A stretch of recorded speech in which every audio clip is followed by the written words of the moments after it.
Para Benamérica y para VAPA es un placer hoy tener de nuevo con nosotros a David Morán. David es empresario, articulista y profesor universitario, ingeniero industrial de la Universidad Católica Andrés Bello, con posgrados en finanzas y negocios internacionales en Georgetown University, profesor de los cursos regulares de planificación estratégica en la maestría de administración de la Universidad Metropolitana y consultor del Centro de Extensión de Desarrollo Corporativo Sendeco de la Universidad Metropolitana. Desde hace 40 años es consultor independiente en ingeniería industrial y planificación estratégica. Fue gerente corporativo de planificación estratégica de Industrias Benoco, director de comercialización de Benoco, miembros de las juntas directivas de empresas energéticas como Industrias Lubricantes Guayana, Perforación Delta y Elisol de Venezuela. Ha sido miembro de las directivas de empresas financieras de ingeniería y agroalimentarias. En actividades privadas es accionista de empresas de comunicación digital y de consultoría estratégica. En las actividades públicas, en el segundo gobierno del presidente Caldera, fue negociador técnico del Programa de Estabilización y Ajuste Agenda Venezuela ante el Fondo Monetario Internacional, el Banco Mundial y el BID.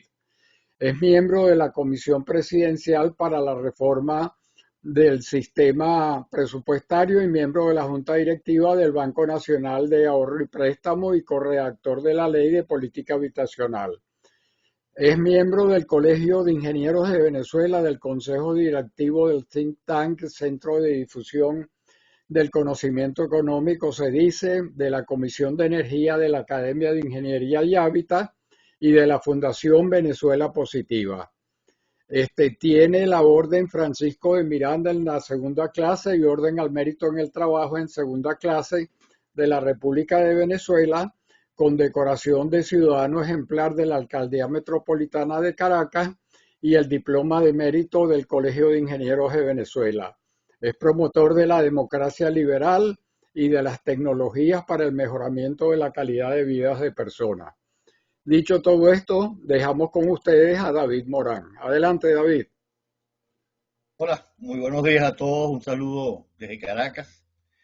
Eh, y la presentación de hoy es, digamos, es una versión del el discurso de orden que me tocó dar en la reciente sesión solemne de la Academia de Ingeniería y Hábitat de Venezuela, por petición de Carlos y Eduardo. Bueno, con todo gusto se los traigo ahorita. Ahí pretendo desarrollar primero un análisis histórico de qué ha pasado con fundamentalmente el petróleo y luego dentro de la parte energética más reciente y algunas propuestas que hago para la mejor comprensión de la energía en el país, partiendo de un diagnóstico actual y luego algunas propuestas que tengo para el futuro próximo. Pues.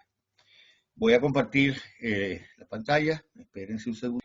Eh, lo primero que quiero decirles es que son solo 5 los países que a la fecha de hoy tienen más de 100 años de historia como productores de petróleo. Eh, Entre esos, además de Venezuela, Estados Unidos, Azerbaiyán, Rumania y Polonia. Hoy esos 4 países tienen un nivel de riqueza mayor que nuestro país medido como el Producto Interno Bruto per cápita. En datos recientes del Fondo Monetario de abril de 2024, Estados Unidos tiene a precios corrientes un PIB de $85.370 per cápita, Polonia 23.010, Rumania 19.530, Azerbaiyán 7.640 y Venezuela en la cola del grupo con apenas 3.870. Pero no siempre fue así. Vamos a hablar de Venezuela. Venezuela es un buen ejemplo de cómo las malas ideas en economía pueden tener consecuencias nefastas en amplios sectores del país, por ejemplo, el sector energético. Y el estatismo es un claro ejemplo de ello.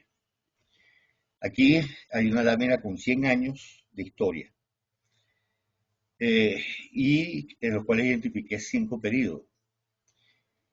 En la línea azul, ahí hay solamente 2 líneas, la línea azul y la línea negra. La línea azul representa el PIB per cápita de Venezuela como el porcentaje del PIB per cápita de Estados Unidos medido en paridad de poder adquisitivo.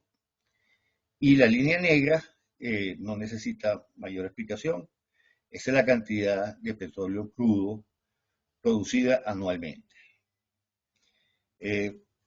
No sé si ven el cursor, ¿no? ¿Lo ven en su pantalla? Esto que estoy moviendo. Sí, David. Ok, bueno, porque me voy a apoyar con el cursor. Entonces, esta es la línea, esta azul, es la del el PIB per cápita, como porcentaje del PIB per cápita de Estados Unidos, la negra, esta, que tiene dos montañitas y luego una caída abrupta, es la producción anual de petróleo. Bueno, yo identifico una primera etapa que fue desde 1943 hasta el año 1960.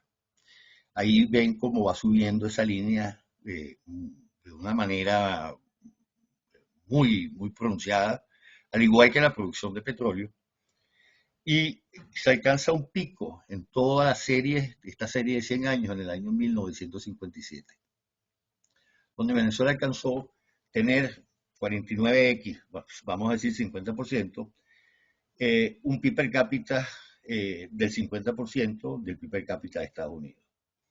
En ese momento había solamente un puñadito de países que estaban en esa condición. Australia, Canadá, Suiza, Francia, Alemania, Reino Unido, Suecia, Nueva Zelanda y Venezuela. No había ningún país africano, no había ningún país de Asia, no había un país del Oriente. Venezuela estaba ahí, en un lugar ultra privilegiado.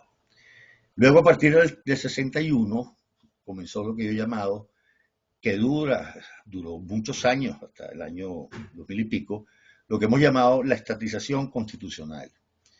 En el año 61 se entra en vigencia una nueva constitución que tenía varios capítulos sobre los derechos económicos de las empresas y las personas, pero ese mismo día quedaron, mediante un decreto, el decreto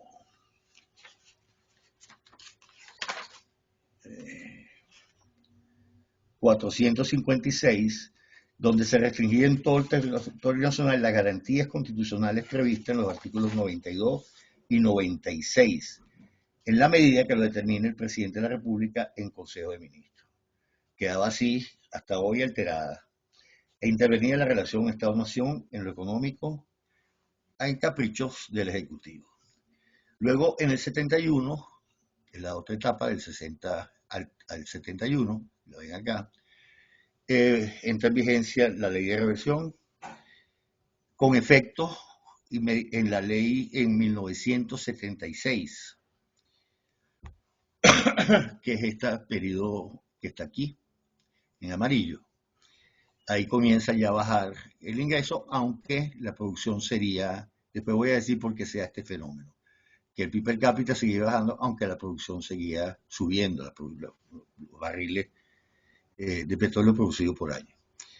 Luego la tercera es esa etapa, luego viene la etapa número 4, que es esta que está aquí, que de nuevo la producción crece muchísimo y sigue cayendo el ingreso per cápita, a excepción de este periodo que se ve aquí donde da un salto, y luego termina concluyendo, que es la etapa final, que es la 5, que empieza con la migración de los contratos de los servicios a las empresas mixtas estatales, donde se dio ya por finalizada la apertura petrolera que se había iniciado en el año 92.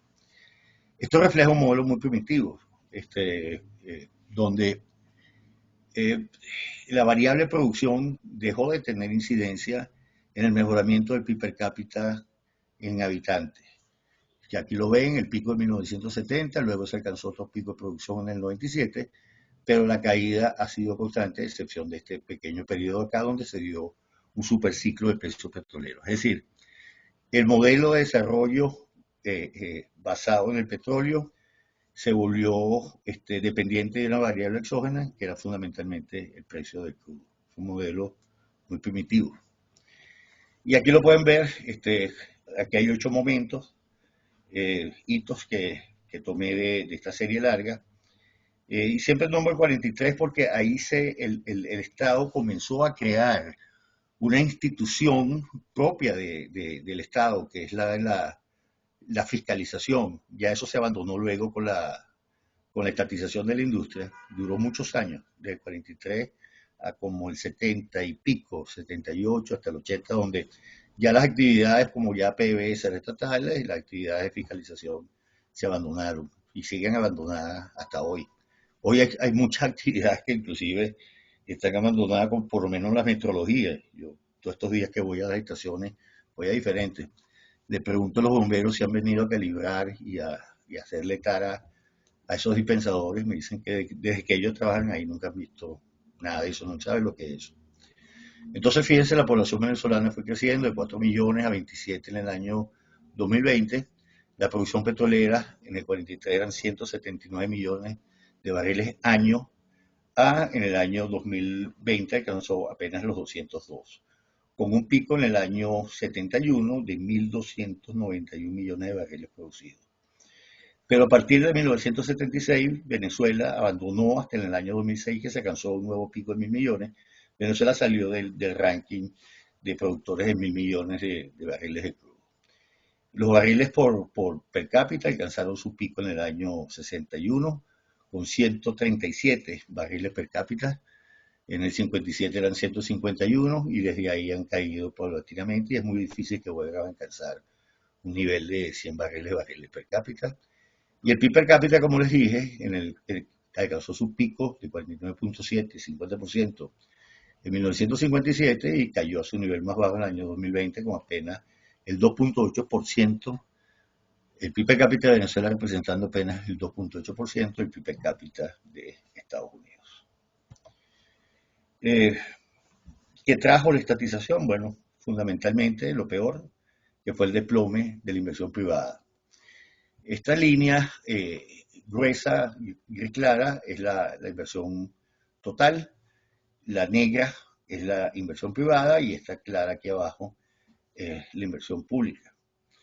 Fíjense, alcanza su pico en el año 76 e inmediatamente comienza a bajar y cae por debajo del 5% apenas en 1983. De ahí ha seguido bajando y todo lo demás sigue bajando como inversión. Es decir, Venezuela es un país que, a excepción de un superciclo de inversiones que se dio con la apertura petrolera, aquí las inversiones se han ido y últimamente se van. Y aquí quiero resaltar el mito que se vivió y que todavía persiste en muchas personas, que el gasto público es motor del crecimiento, ¿no?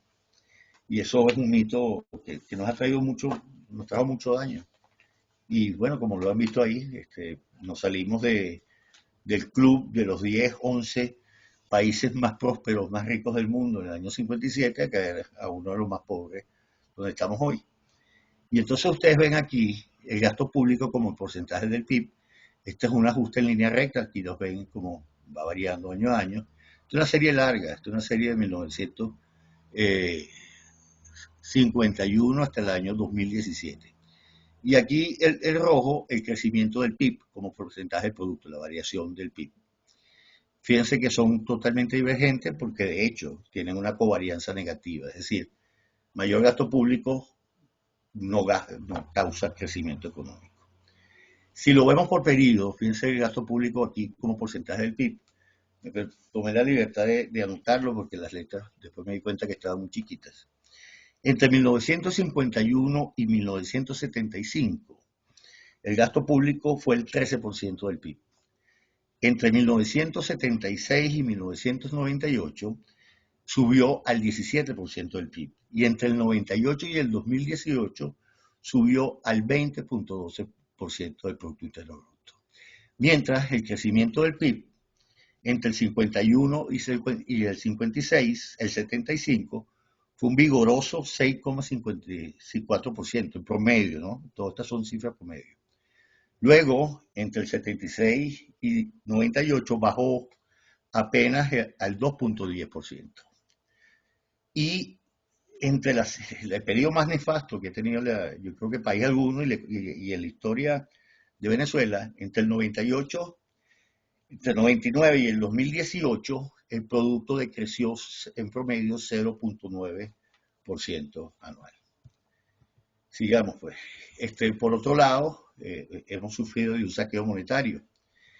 Con la estatización, pongo el IPN, pero se estatizaron otros sectores, comenzó lo que yo llamo el saqueo monetario socialista por medio de la inflación.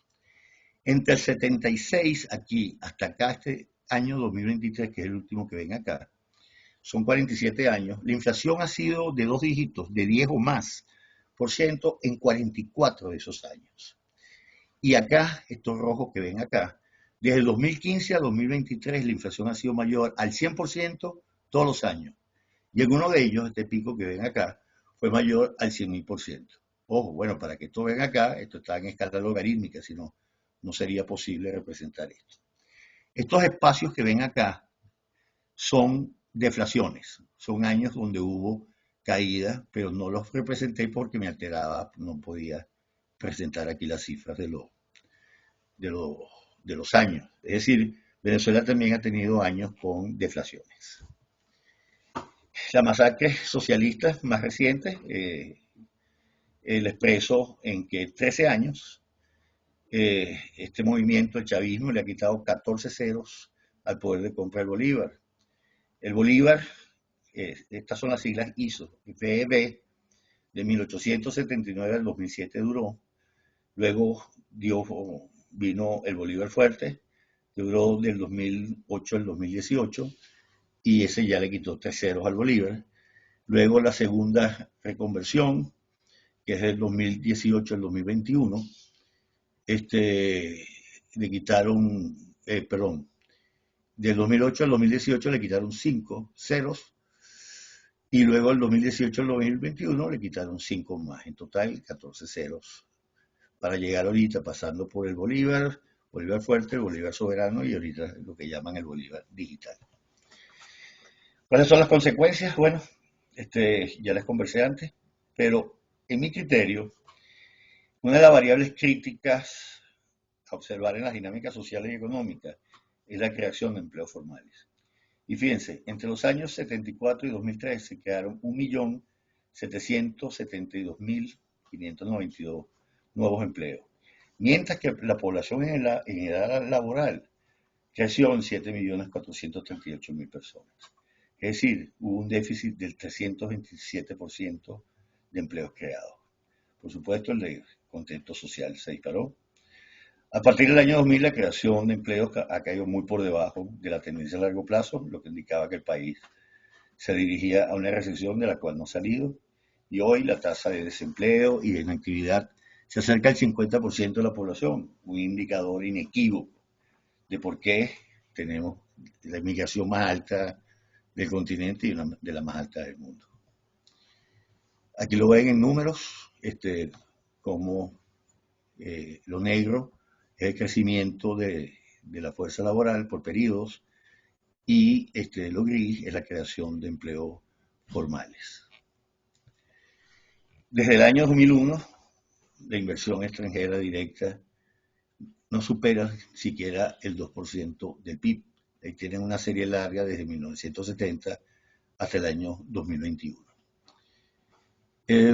Los flujos desde el 2017 al 2021 han sido negativos, menos 0,07 mil millones de dólares en 2017, 0,89 mil positivo en el 2018, 2019 negativo, 2020 negativo, y el año 2021, que es el último que tengo de esta serie, es también negativo. Es un país que se está vaciando de inversión.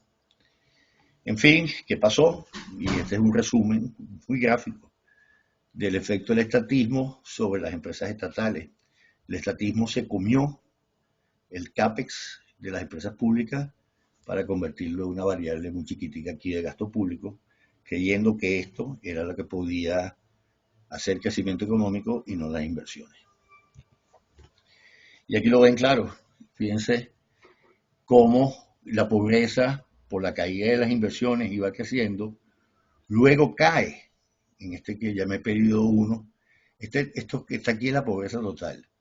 Este periodo comienza a caer porque aquí se abrió el ciclo de inversiones en empresas privadas extranjeras, fundamentalmente petroleras y en otras áreas. Luego vuelve, cuando se ralentiza el ciclo, vuelve a crecer la pobreza. Luego viene el superciclo de precios petroleros que permitió el subsidio masivo de precios de bienes y servicios. Y luego ya vino la debacle financiera y fíjense cómo la pobreza aquí termina en el año 2021, alcanzando un pico histórico sobre el 90%. Nunca el país había llegado a tanta pobreza. El horror socialista hoy, fíjense, esto es una data de More Consulting, abril de este año, la más reciente que tengo. Esto, de aquí, todo esto rojo, suma el 85.6 el ingreso familiar. Ojo, la familia promedio en Venezuela tiene 4.5 habitantes, personas, pues el núcleo. Es el ingreso familiar, sumando todos los que están en esa casa. No llega a $300 y el 43.8 no llega a $100 de ingreso familiar, casi la mitad del país. Aquí les quiero hacer un resumen. Lo hice lineal para simplificar, para darle un toque didáctico a esto, pero esto puede ocurrir, digamos, este 2 puede haber ocurrido acá, 3. Pero lo hice sobre 2 variables, sobre 2 ejes. Este es un eje inverso, es decir, aquí es donde hay mayor ahorro de los ciudadanos y a medida que nos vamos hacia la derecha hay menor ahorro y aquí es donde hay menor inflación y aquí es donde hay mayor inflación.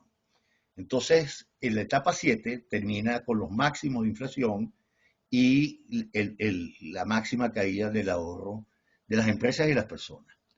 Y son 7 etapas que identifiqué pues, de manera didáctica para presentárselas a ustedes. 1, la estatización de empresas petroleras, mineras, eléctricas, agrícolas, de transporte y you name it. Eso lleva a la caída de la inversión privada y que la caída de la inversión privada crea, por supuesto, una caída en la creación de los empleos formales remunerados. Luego viene un aumento del gasto público. Este aumento del gasto público causa un mayor déficit fiscal. Ese déficit lo buscan aumentando la deuda pública, tanto nacional como extranjera. Por ejemplo, hoy la deuda pública alcanza unos 154.000 millones de dólares. Es una de las más altas del mundo en relación al PIB y es casi el 150% del PIB. Y estas ejes que ven pespunteados aquí son las narrativas.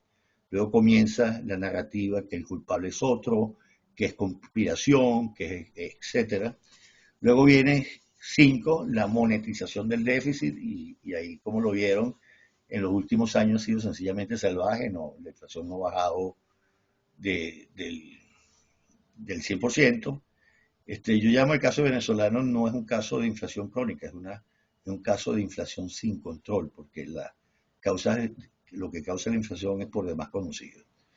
Cae el valor de los salarios, viene la devaluación, luego la etapa 6, que es el control del precio y la escasez, acompañado de la narrativa de la criminalización de la actividad económica, y por último llegamos al punto 7, que es donde estamos hoy, una muy alta inflación, unos muy bajos ahorros, y es la pobreza generalizada que causa, además, falta de empleos, oportunidades, causa una emigración masiva. Bueno, con esto concluyo, digamos, la revisión histórica del efecto, de lo que yo llamo el efecto del estatismo dentro de la economía nacional. Yo soy un convencido de que si no hubiésemos entrado en la onda estatizadora, hoy la situación del país sería totalmente diferente, pero todo el mundo pega los cuadros de caballos, los 6 caballos, los lunes, no los domingos. Entonces, bueno, pero eso es lo que ha ocurrido. Bueno, vamos a hablar entonces ahora de futuro. En Venezuela tenemos un problema. Fíjense, una de las premisas más importantes de los planificadores es que el futuro no se hereda, se construye. Y para tener posibilidades de construirlo, Venezuela debe dejar atrás el estatismo socialista, porque solo en un ambiente de libertades es posible atraer inversiones, fomentar la investigación, las iniciativas y el desarrollo. En Venezuela, la planificación a largo plazo, lo que llaman ustedes en la industria petrolera y también en el ámbito donde yo me he desempeñado profesionalmente, el long range planning, desapareció. pocos, muy pocos que yo conozca, están visualizando el país dentro de 30, 20, 30 años. Nosotros estamos atrapados aquí. Este es un eje donde eh, mientras más arriba esté, más adaptación de las mejores tecnologías de producción hay, y este es el eje de la inversión privada. Nosotros hemos quedado en un eje atrapado, en un ciclo de 41 años de crisis crónicas a corto plazo que no nos ha permitido superar el bajo nivel de inversión privada y el bajo nivel de o la obsolescencia tecnológica que ya tenemos.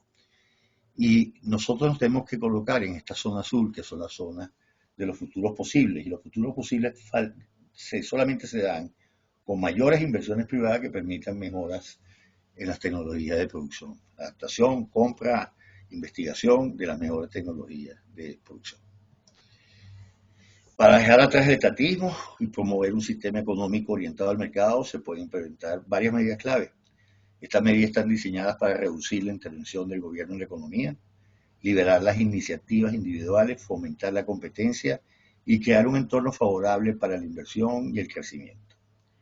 Estas son algunas propuestas que he puesto, son 14 que están, requisitos indispensables, ojo que no son exhaustivos. Uno, hay que ir a un proceso de desestatización, de desmonopolización, de instauración y promoción de una economía de libre mercado, un marco legal sólido.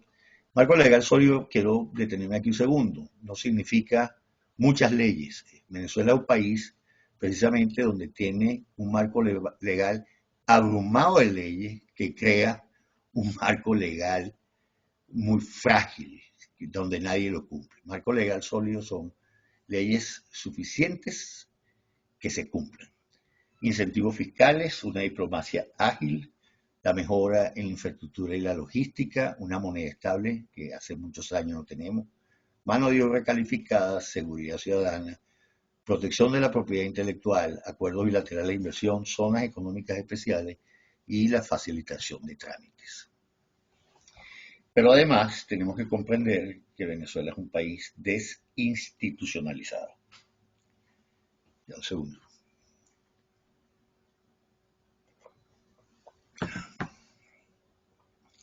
Aquí cito el aporte del Premio Nobel de Economía, Douglas North, en 1993, perdonen ese error, me acabo de dar cuenta ahorita, y su trabajo en Historia Económica, donde enfatizó la importancia de las instituciones para el desarrollo económico.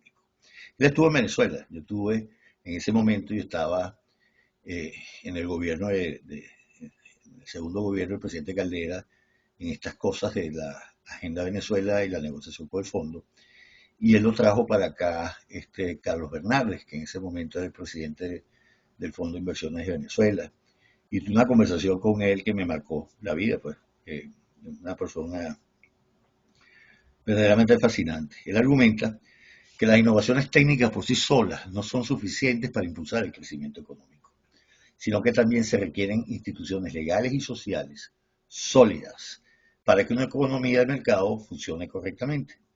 Según North, las instituciones determinan los costos de transacción, que son los costos asociados a realizar negocios en una economía. Cuando los costos de transacción son altos, las empresas y los individuos tienen menos incentivos para invertir y producir, lo que obstaculiza, y en el caso nuestro, ha impedido inclusive el crecimiento económico. En la ecuación de futuro no solo deben estar las medidas para liberar la economía, sino también el fortalecimiento de las instituciones necesarias para el funcionamiento de los mercados. Veamos ahorita el futuro de la energía en el mundo y en Venezuela.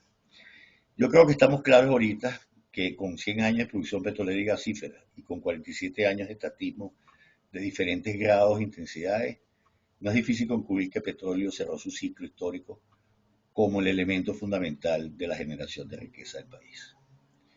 Desde hace 20 años, además, ha tomado cuerpo una fuerza impulsora que es el calentamiento global y su impacto en el planeta. Esa fuerza impulsora ha dado cuerpo a lo que hoy es una mega tendencia, que es la descarbonización de la matriz energética, que unida a otra mega tendencia, que es la electrificación de la demanda energética, ha creado cambios en la geopolítica de la energía. Las antiguas y consolidadas cadenas de suministro de las energías fósiles son retadas por nuevas cadenas de información de las energías renovables. Y esto es un cuadro muy sencillo que hice para ilustrar cómo se está dando ese choque de intereses en la geopolítica de la energía. Una premisa es que todos los países tienen sol, viento y geotermia. Muchos además tienen sol, viento, geotermia y mares. Todos los países necesitan más energías. Algunos países tienen suficiencia energética. Las emisiones de dióxido de carbono y de metano causan calentamiento global.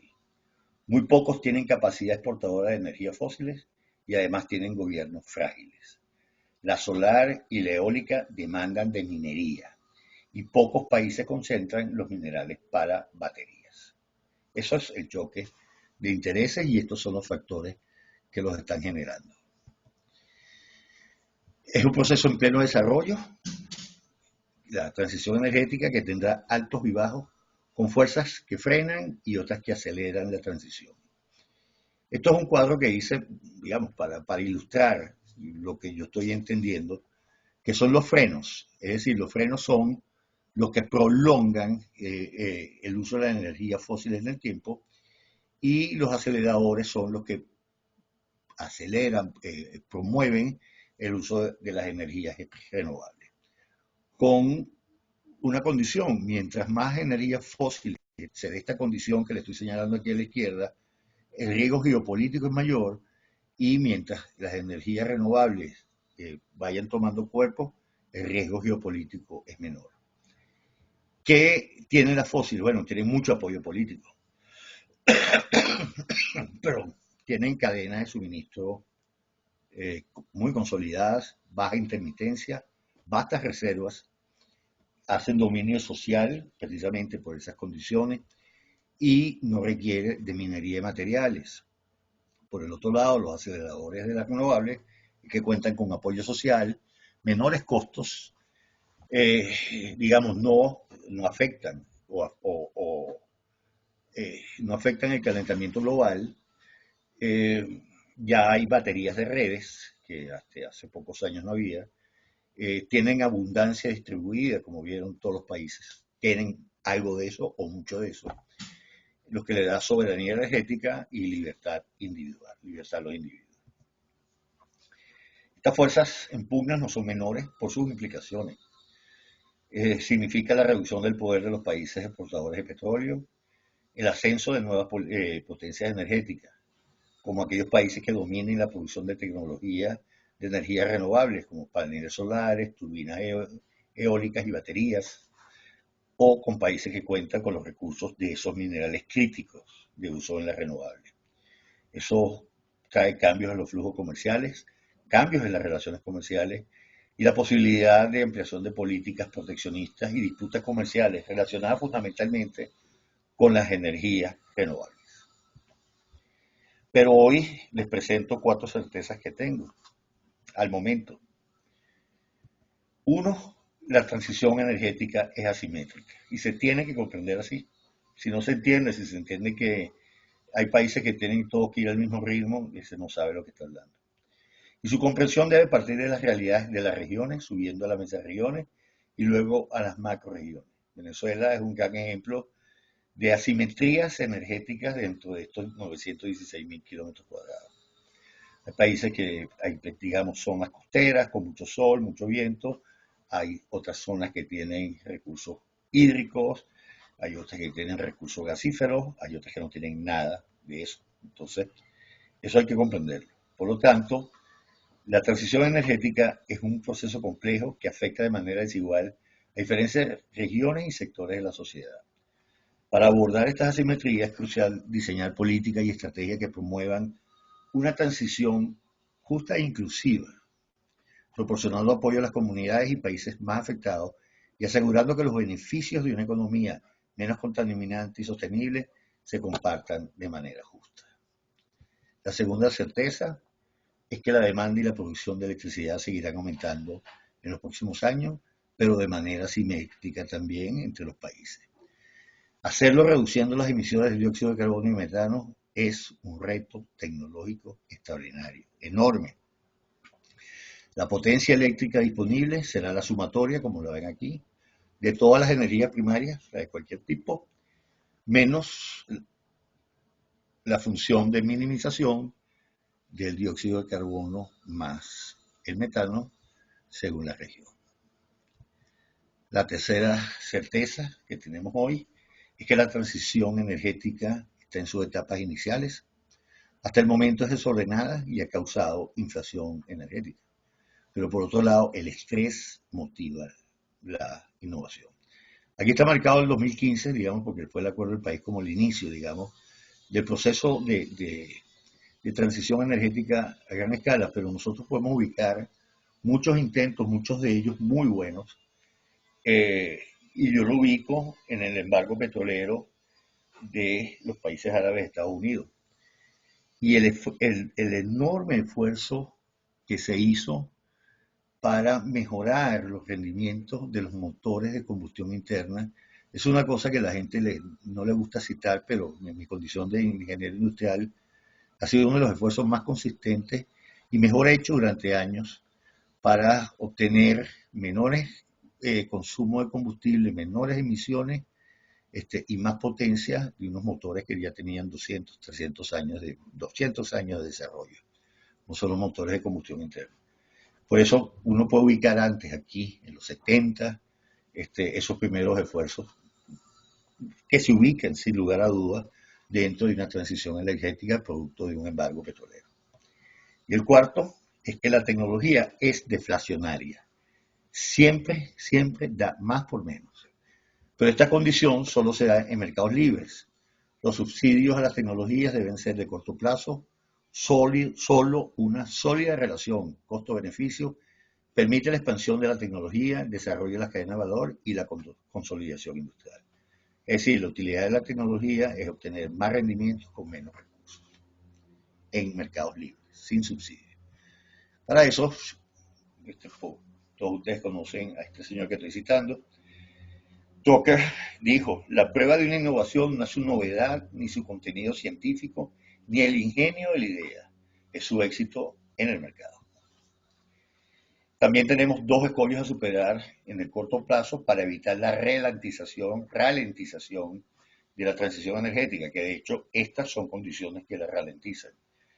Las redes actuales, es decir, tiene que haber un paso acelerado de las redes eléctricas centralizadas a redes eléctricas descentralizadas, en la lógica de permitir la existencia del prosumer, que es el productor y consumidor al mismo tiempo, simultáneamente, de electricidad. La segunda es el reciclaje de las baterías de almacenamiento para reducir la intermitencia de las renovables, los desechos ambientales y los materiales utilizados, aumentando la eficiencia energética. Una batería de ion litio, con la tecnología actual, tiene un máximo de reciclaje del 95%. Es decir, si hoy una batería mamá ya está dando una batería hija con, digamos, 30% de material reciclado, bueno, una batería nieta ya tendería a estar en el 60, 70 y una batería bisnieta, estamos hablando en el término de hoy, debería poder haber sido hecha con un máximo de un 95% de materiales reciclables. La industria de reciclaje de la batería todavía es muy nueva porque el uso de las baterías de almacenamiento en redes, inclusive en los carros, es muy nuevo y la gran cantidad de ellas todavía están en los términos de su vida útil. Cuando comiencen a vencer esos vehículos, las baterías ya comiencen a dar su vida útil, esta industria obviamente va a crecer y espero que crezca de manera fuerte y consistente. Esto es uno de los elementos que creo yo más importantes en el mundo de las renovables. Hablemos de nuevo de la Venezuela actual. La llamé la Venezuela 4.0 para igualarla con la revolución industrial digital que estamos viviendo hoy. El reto es inmediato y es uno solo, el de la seguridad energética. Hoy nos encontramos con un país con pobreza e inseguridad energética, y obviamente, y sin energía no hay ni economía ni desarrollo social. La oferta energética del país está hoy en manos de dos monopolios estatales, PDVSA con el monopolio de producción y distribución de las energías fósiles y Corpelec, que tiene el monopolio de la generación, transmisión y distribución de la electricidad. La pobreza energética se define como la incapacidad de un hogar para acceder a una energía moderna, segura y asequible para satisfacer sus necesidades básicas. En Venezuela la pobreza energética afecta a millones de personas, especialmente los hogares de más bajos ingresos y de zonas rurales, que no tienen mecanismos de defensa, no pueden tener baterías para energizarse o para tener luz cuando se le va la luz, etc. Un ejemplo de la pobreza energética, esta es la producción. Este es el año 80, estos son datos de lo que llamaban antes el BP Statistical Review, y ahora se llama Energy Institute. Esta es la producción local de gasolinas. Esta es la curva de ajuste polinómica. A partir de este recuadro lo pongo porque a partir de acá es donde se siente el efecto de la destrucción de aquel evento en la refinería de Amuay. Venezuela hoy tiene, desde el año 2019, la capacidad ni siquiera poder entregar los 250.000 barriles día que demandaría el mercado local. Desde el 2019 Venezuela está en racionamiento y estamos en el año 2024. Este es el dato más reciente del Energy Institute que sale siempre como para esta fecha. Luego otros indicadores, aquí tienen la producción eléctrica nacional, igual esta es la curva polinómica de ajuste. La producción ahorita se asemeja a la del año 1999, un proceso de varios años, 25 años. El consumo eléctrico por habitante cae aún más y estamos a niveles de 1974. El gas flaring, que se quema por mechurrios, estos también son datos del Energy Institute, ya con la caída, la desaparición de la PDVSA azul y el inicio de la PDVSA roja, es simplemente una curva que tiene un ajuste brutalmente negativo hacia arriba y en consecuencia la intensidad energética de Venezuela es quizás una de las peores en el mundo o de las más altas. Es decir, intensidad energética es la cantidad de energía consumida por cada 1.000 puntos, por cada 1.000 millones de dólares de producto. Y aquí lo ven, es una cosa que no deja de empeorar.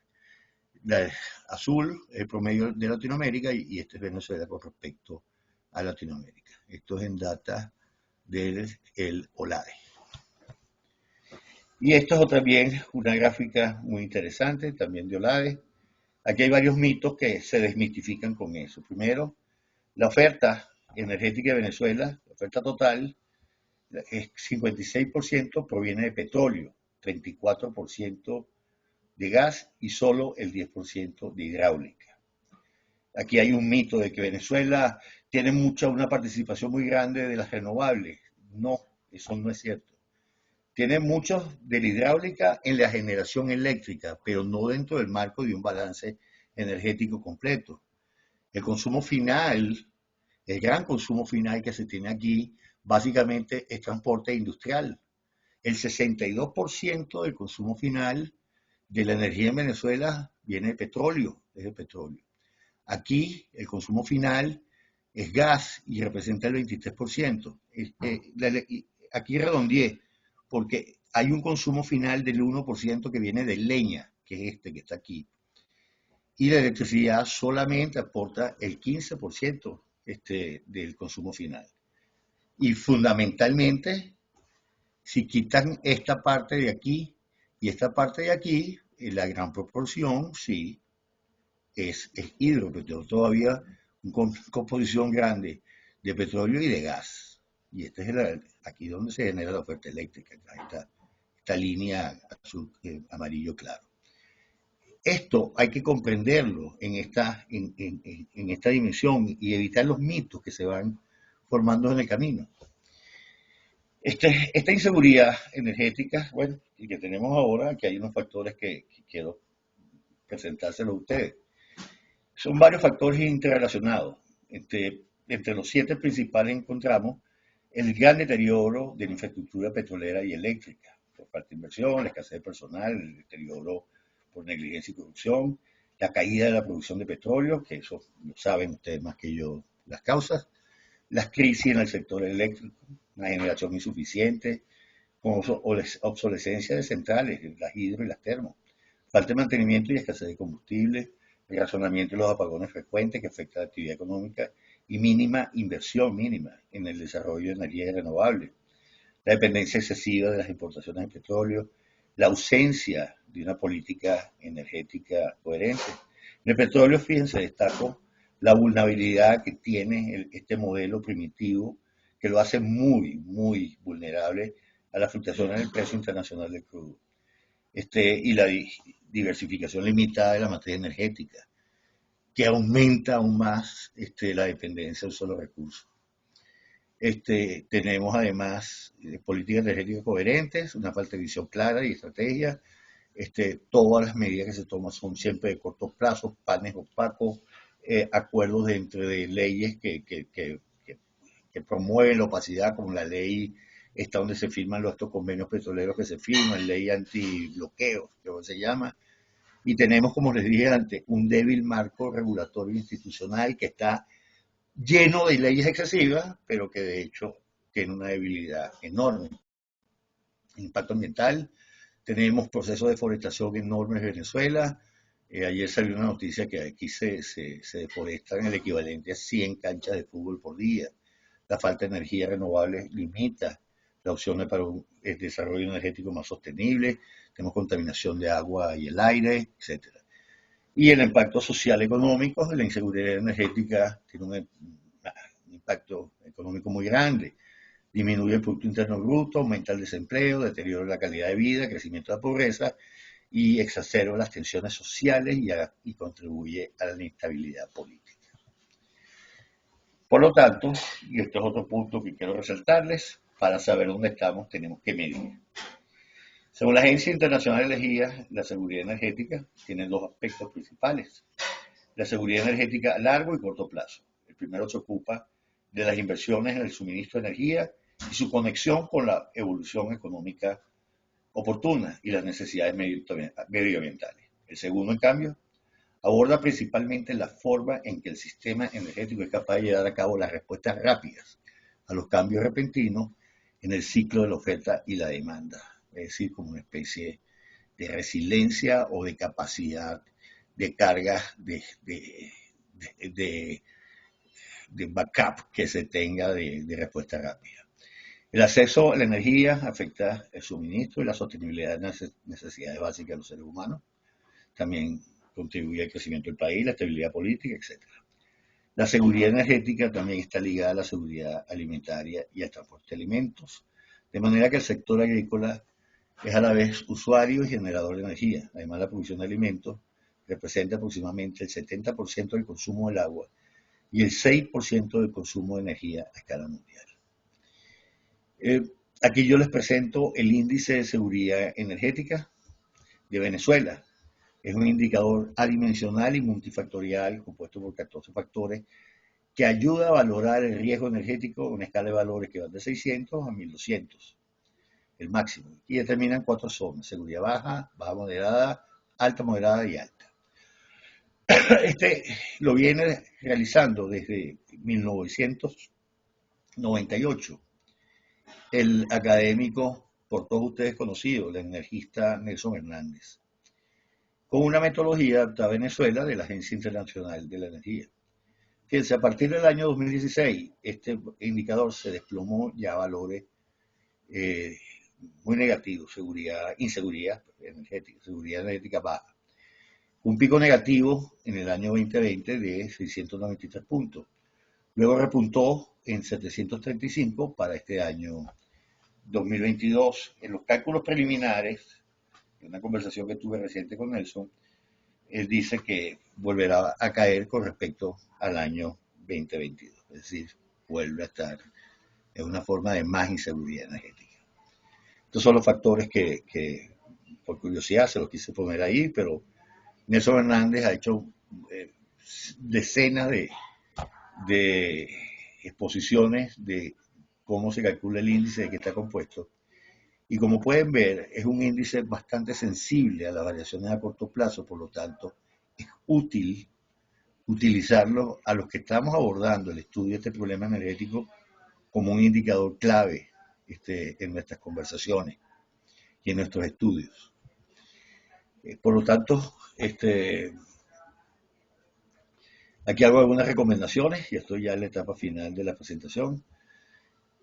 A medida que el sector energético, por otro lado, también recomiendo que este indicador de seguridad, índice de seguridad energética, lo haga una institución pública de prestigio, como puede ser, no me ocurre, el Grupo Orinoco, CEDICE, etcétera, ¿verdad?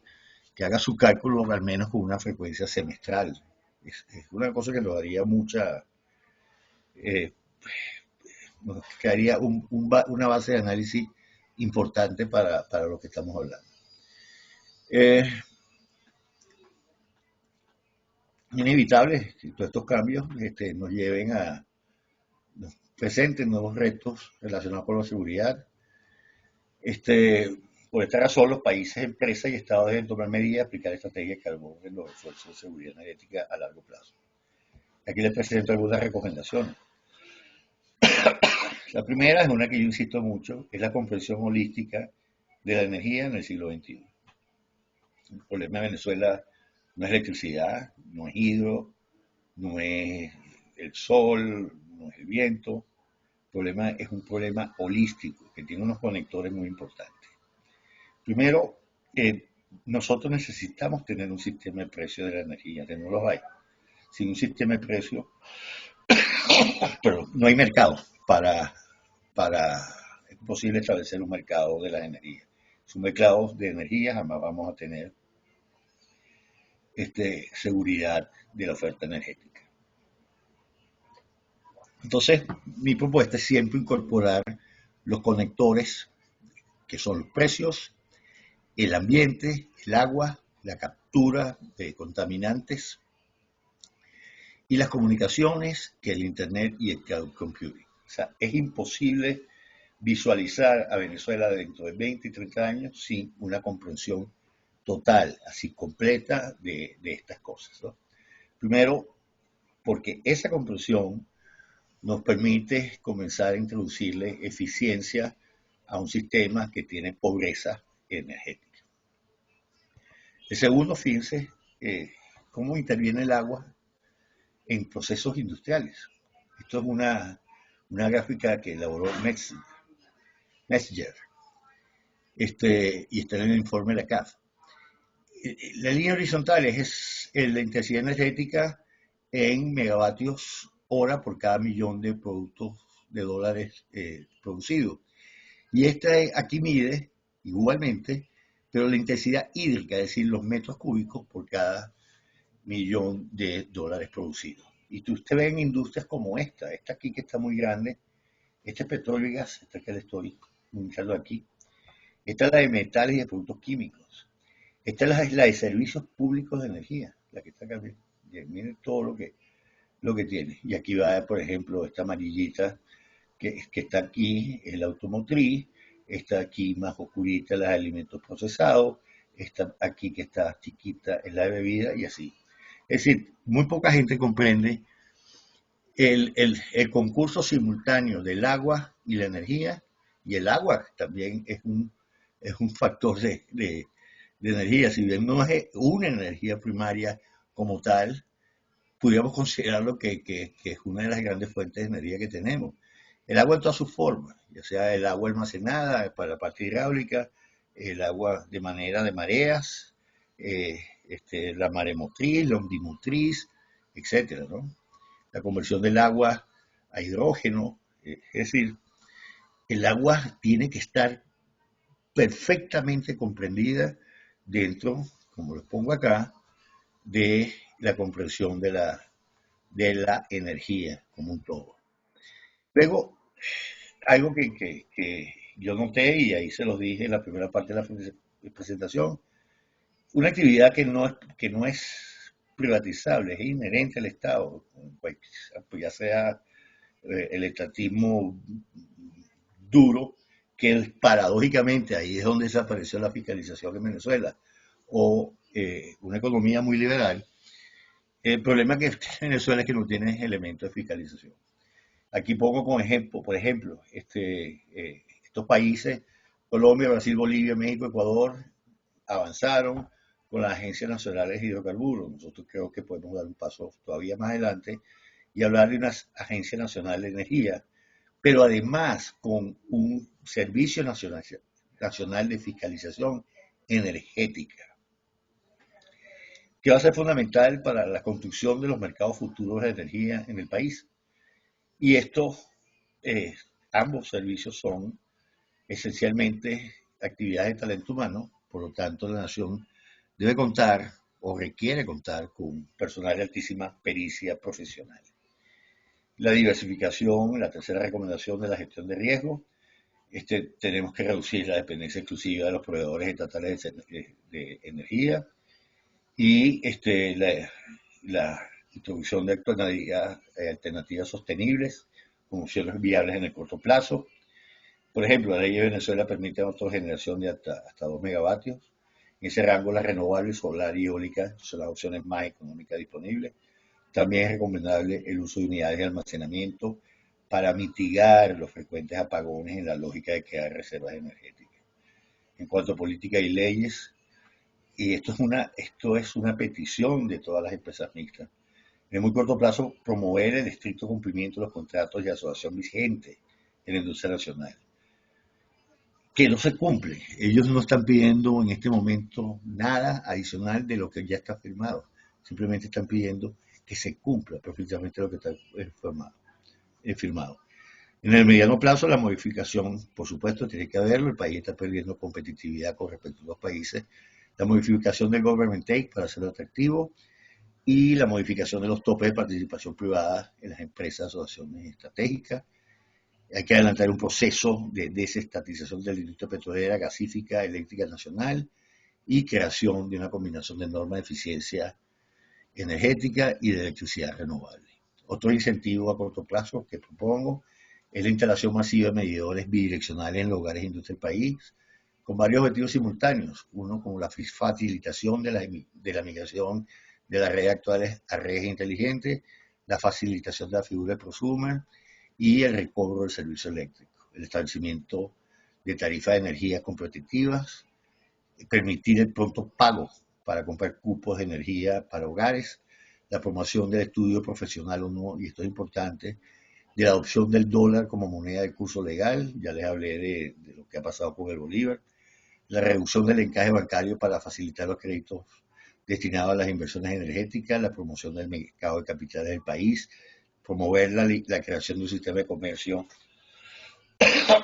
de emisiones de gases de efecto invernadero y la cuantificación de los objetivos de reducción de esas emisiones, promover la investigación y el despliegue de tecnologías de captura y almacenamiento de gases de efecto invernadero, exigir la inmediata reducción de la quema, es un crimen económico y financiero que ocurre todos los días, yo ahorita hablando de ustedes, me viene a mi mente el ruido de esos mechurrios que hay en el Furrial, que se oyen están a 15, 20 kilómetros de la carretera, y eso le llega a usted al oído, la cantidad de gas y con la potencia que están saliendo, quemándose en esos mechurrios, muy especialmente en el oriente del país. Y la promoción de un megaplan nacional de reforestación para los próximos 10 años.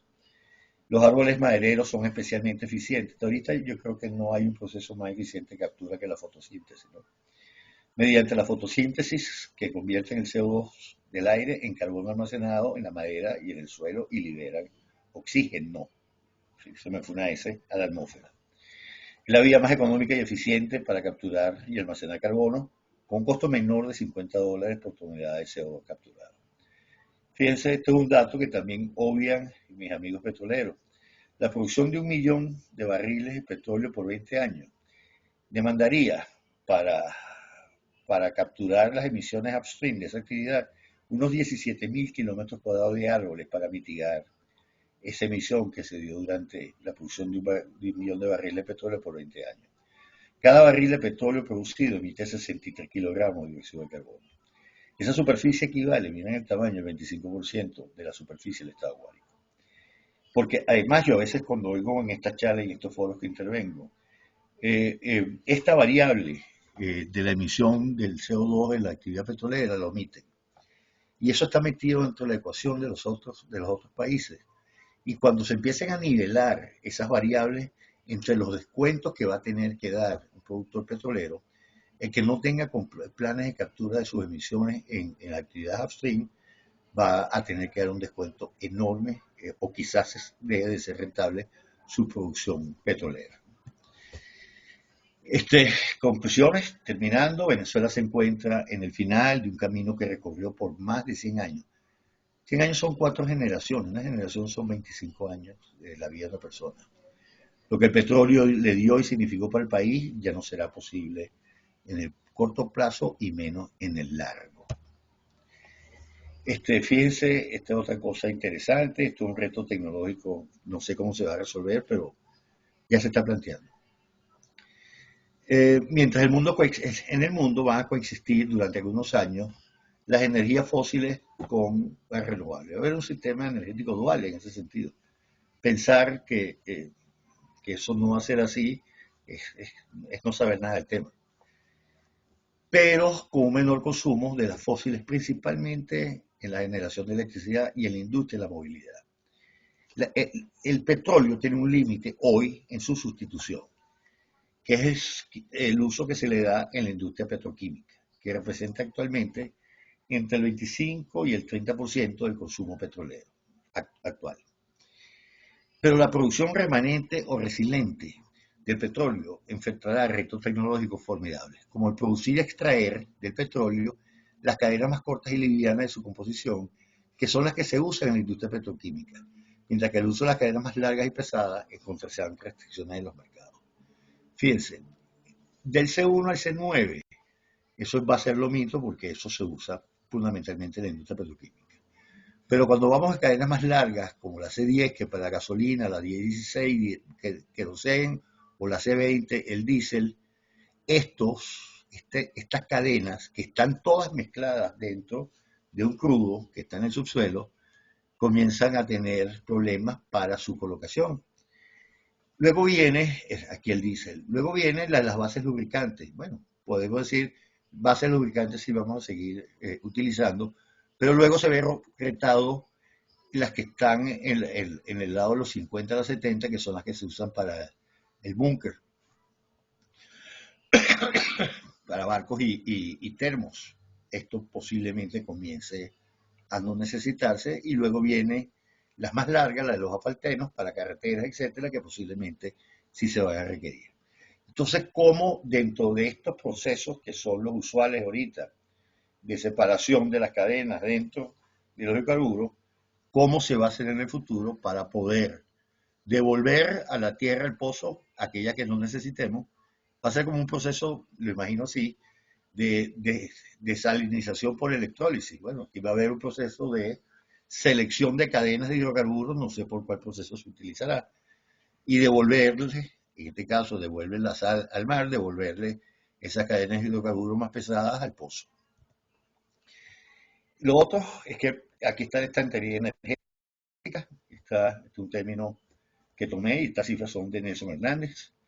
Las reservas que tenemos en renovables, el potencial de renovables, en gas, en otras fósiles, como el torio, uranio, el carbón y las propias petroleras, eso da 300.000 millones de toneladas de petróleo equivalente. Eso son unos 8 millones de barriles de petróleo por día, de manera permanente. Nosotros tenemos oportunidad de darle vida a este potencial, siempre y cuando, en mi criterio, superemos el modelo de exportación de crudo por el de alto consumo energético nacional.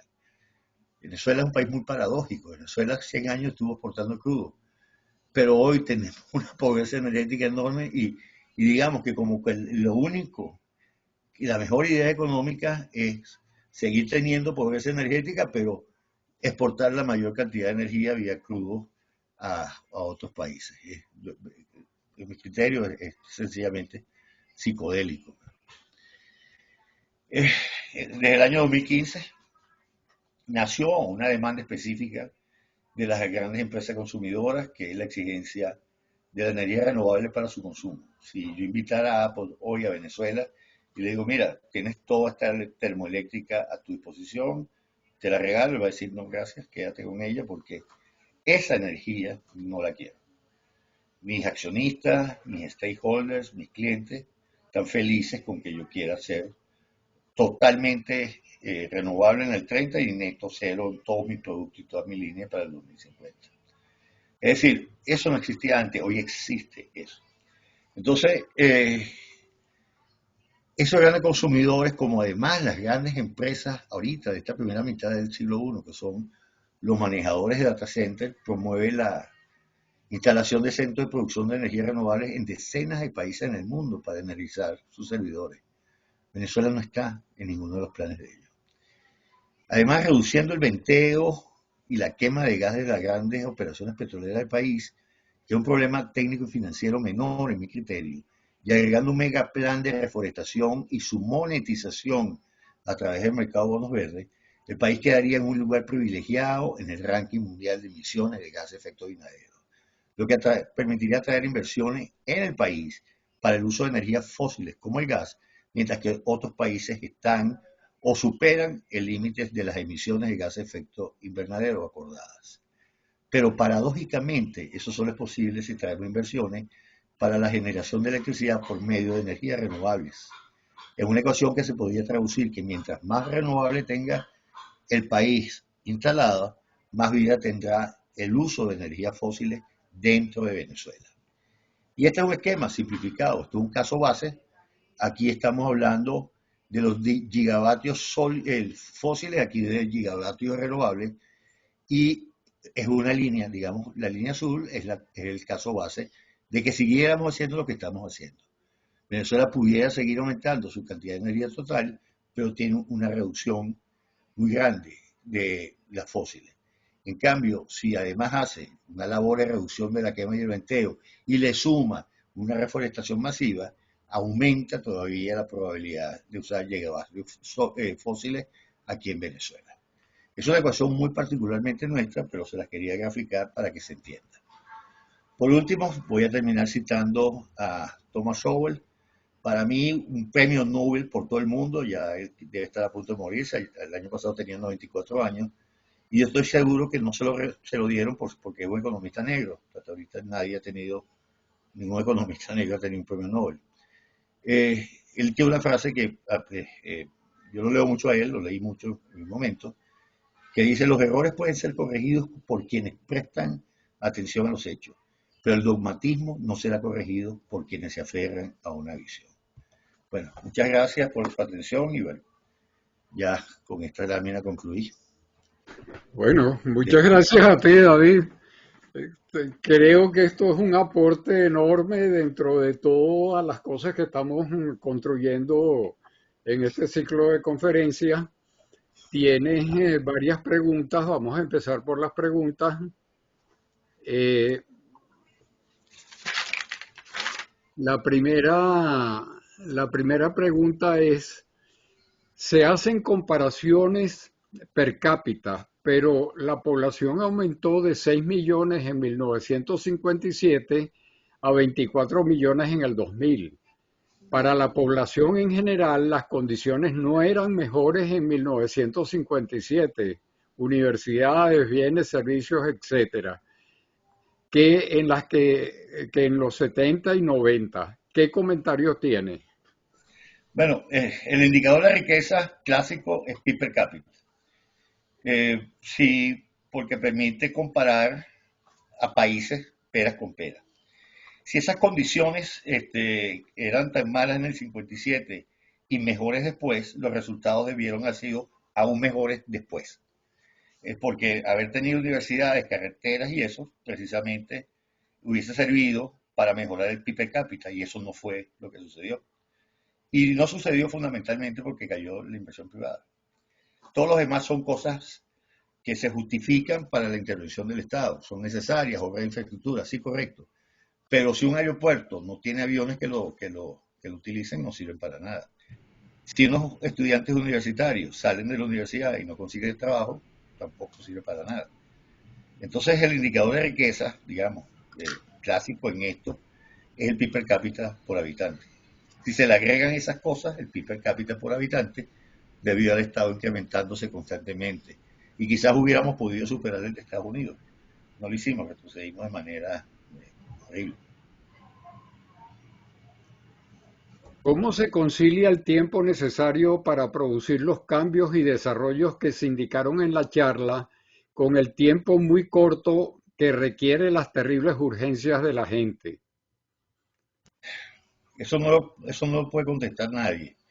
Neil Bohr, que fue premio Nobel de Física, en los 50, él tiene una frase memorable que él dice: hacer pronósticos es muy difícil, sobre todo el futuro. Lo que sí puedo hablar es como planificador y puedo dar una respuesta en clave de teoría de juego. Mientras las expectativas sean negativas, el tiempo no importa. Mientras las expectativas se tornen a positivas, entonces comienza a verse una mejoría inmediata. ¿Me explico? Hoy usted le pregunta a un venezolano: ¿cómo crees que va a ser tu futuro dentro de 6 meses? Te dice malo. Y dentro de un año, malo. Eso cambia y cambia toda la dinámica social, cambia inmediatamente. Si esa misma persona se le pregunta cómo va a estar tu futuro dentro de 6 meses, dice yo creo que bien, y dentro de un año mejor. Digamos, esos son los objetivos de los planificadores que están en políticas públicas y que hacen programas de desarrollo. Sí. Te preguntan también, al hacer el intento de cambiar y no tener éxito simplemente por la magnitud del problema, ¿no existe el peligro de tener una reacción pendular de la población hacia lo que queremos dejar atrás con la manipulación de líderes populistas de nuevo cuño? Es muy difícil manipular la escasez. La escasez es una realidad lacerante. Un razonamiento ocurre, eso no es manipulación. Eh, eh, no hay forma. Por eso los países que dejan atrás el socialismo, yo no conozco ninguno que haya vuelto a él. Hasta ahorita no conozco ninguno. De repente puede ocurrir uno, pero los que tienen términos de las memorias se encargan de guiar a los que vienen y decirle así no es, así no es. Tenemos grandes ejemplos. Uno de los mejores ejemplos de estos países bálticos que dejaron el socialismo, como Lituania, Letonia y Estonia, hoy tienen unos niveles de vida muy superior a lo que se vive en la propia Rusia, que es un país riquísimo en recursos naturales. Ellos fueron hacia economías de libre mercado. La Irlanda hoy, con respecto a la Irlanda de hace 20 años, era una Irlanda con una tendencia muy socialista, hoy Irlanda es uno de los países en apenas 20 años más próspero del mundo, tiene un PIB per cápita que supera los $100.000 por habitante al año. Y no es que está lleno de petróleo, no es que está lleno de gas, de litio, de nada. Este, Irlanda ha construido una economía fundamentalmente del conocimiento, de altísimo valor agregado. La multidimensionalidad energética, un concepto nuevo, establece que todas las fuentes de energía son imprescindibles y tienen su espacio. ¿Cómo se justifica seguir hablando de transición energética en base a la sustitución de combustibles fósiles? Yo no sé si me expresé bien, pero yo dije que los fósiles no se van a sustituir. Es más, yo creo que fui muy explícito cuando dije que hay un límite en la sustitución, por ejemplo, en el caso del petróleo y del gas. Eso no lo dije yo. Y en mis presentaciones siempre digo que el mundo hasta hoy no ha abandonado ningún tipo de energía. En todo caso, ha ido sumando energías. Lo que sí es cierto, y eso si no lo quiere anotar, bueno, no lo anote, es que la exigencia de menos carbono es una realidad. No lo quiera aceptar, bueno, es otra cosa. Pero entonces hay alternativas con menos carbono que van a tener preferencias.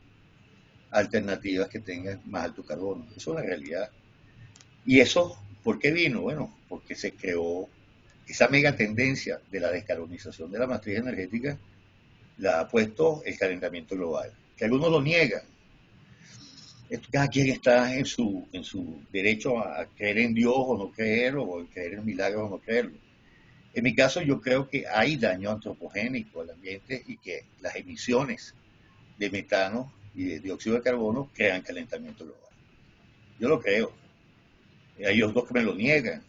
Estos días un amigo me decía que bueno, gran fanático, él dice que todo esto es una patraña inventada por los que no quieren que vendamos petróleo.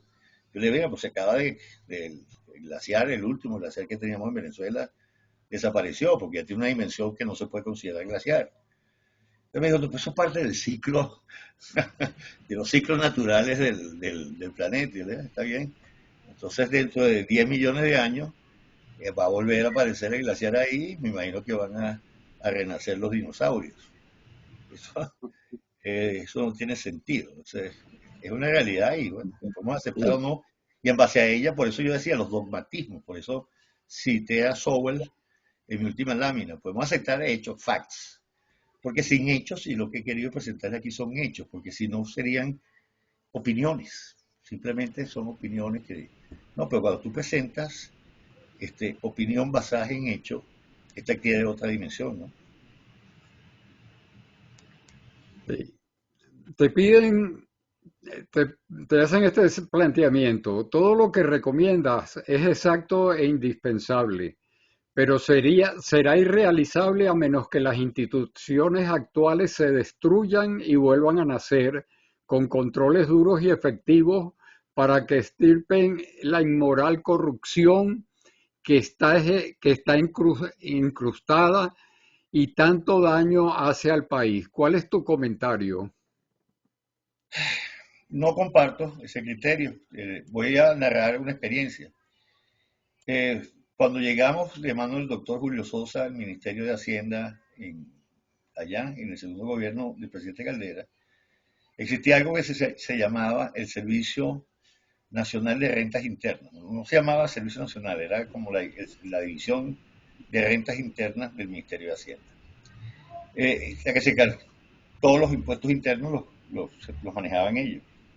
Esa gente gastaba un real para poder captar un bolívar. Imagínense eso, se perdía. La República perdía dinero tratando de capturar. O sea, salía más barato no intentar cobrar esos impuestos que cobrar. Ese era el grado de locura que encontramos en ese momento. Pero en 3 años ya estaba listo el CENIAT, que perdura hasta la época. Eso fue un trabajo muy profesional. El primer superintendente fue José Ignacio Moreno León, conocido por ustedes. Entonces fue un trabajo que se hizo, también participó en sus primeras etapas Luis Javier Crisanti. Luis Javier después terminó allá también conocido por ustedes, terminó allá como embajador en Bruselas. Entonces fue un trabajo que se hizo con mucho profesionalismo y es muy posible hacerlo. Lo que sí va y siempre va a tener problemas y quizás nunca tenga éxito son los intentos no profesionales. Eso sí están condenados generalmente al fracaso. Los intentos que se hacen profesionalmente de cambio, por muy profundos que sean, generalmente tienen una alta tasa de éxito. Y en mi caso te cito uno, que es el CENIAT.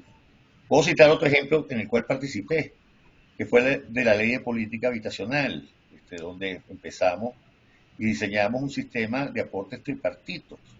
El gobierno aportaba una parte, la empresa una parte y el trabajador otra parte.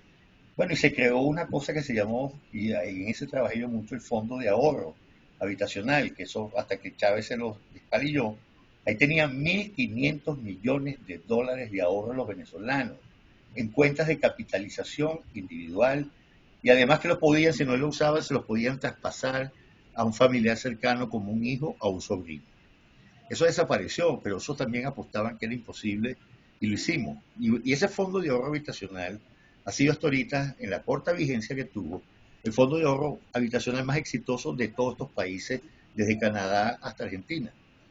Eh, eh, por eso insisto, si haces las cosas con profesionalismo, digamos, cuando hablo de profesionalismo, es usar los mejores conceptos técnicos, es posible que sí. Ahora, el político tiene que crear el ambiente político.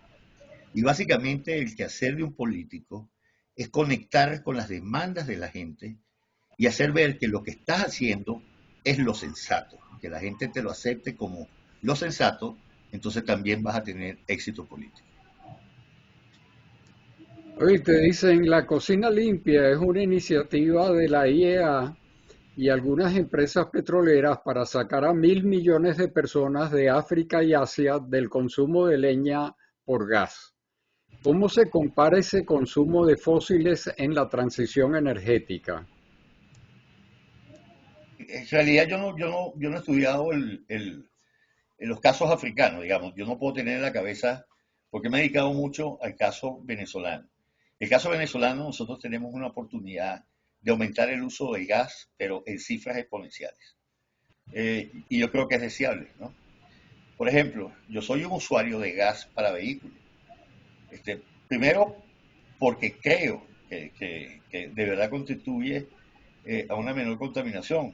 Puede ser una escala nanoatómica, que sea un Corolla, como es mi caso, con un carrito que, bueno, tengo que rodar quizás 2, 4, 5 kilómetros más para poder llegar a una de las pocas estaciones que surten gas en el área metropolitana de Caracas. Pero lo hago con todo gusto. Lo hago porque siento que contribuyo a algo. Bueno, Venezuela tiene un problema serísimo en la movilidad. Movilidad de Venezuela es una de las peores, tanto de mercancías como de personas, y quizás una de las peores que hay acá. Con solamente hacer pequeños esfuerzos en eso, no importa que se siga consumiendo la poca leña, porque se consume bastante, pero digamos, el consumo de leña es tan pequeño con los aportes que tú puedes hacer en el mejoramiento de los efectos de gases de efecto invernadero, mejorando la movilidad de esas unidades venezolanas hoy, que tendría cambios dramáticos. Miren, Venezuela tiene tiros al piso que las ponen en otro nivel en otro lugar en el ranking de oportunidades de uso de las fósiles. El venteo, cálculos más, cálculos menos, pero casi todos tienen una media que en Venezuela se quema y se ventea, principalmente en esos pechurres de Oriente, el equivalente a 300.000 barriles de petróleo por día.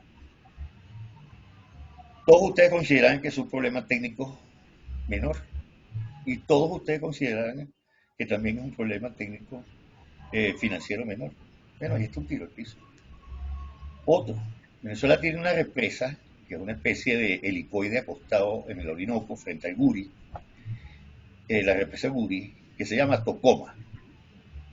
Tocoma tiene 10 por 1200, creo que es 1.2 gigas de capacidad instalada, pero está concluida el 94%, falta el 6%.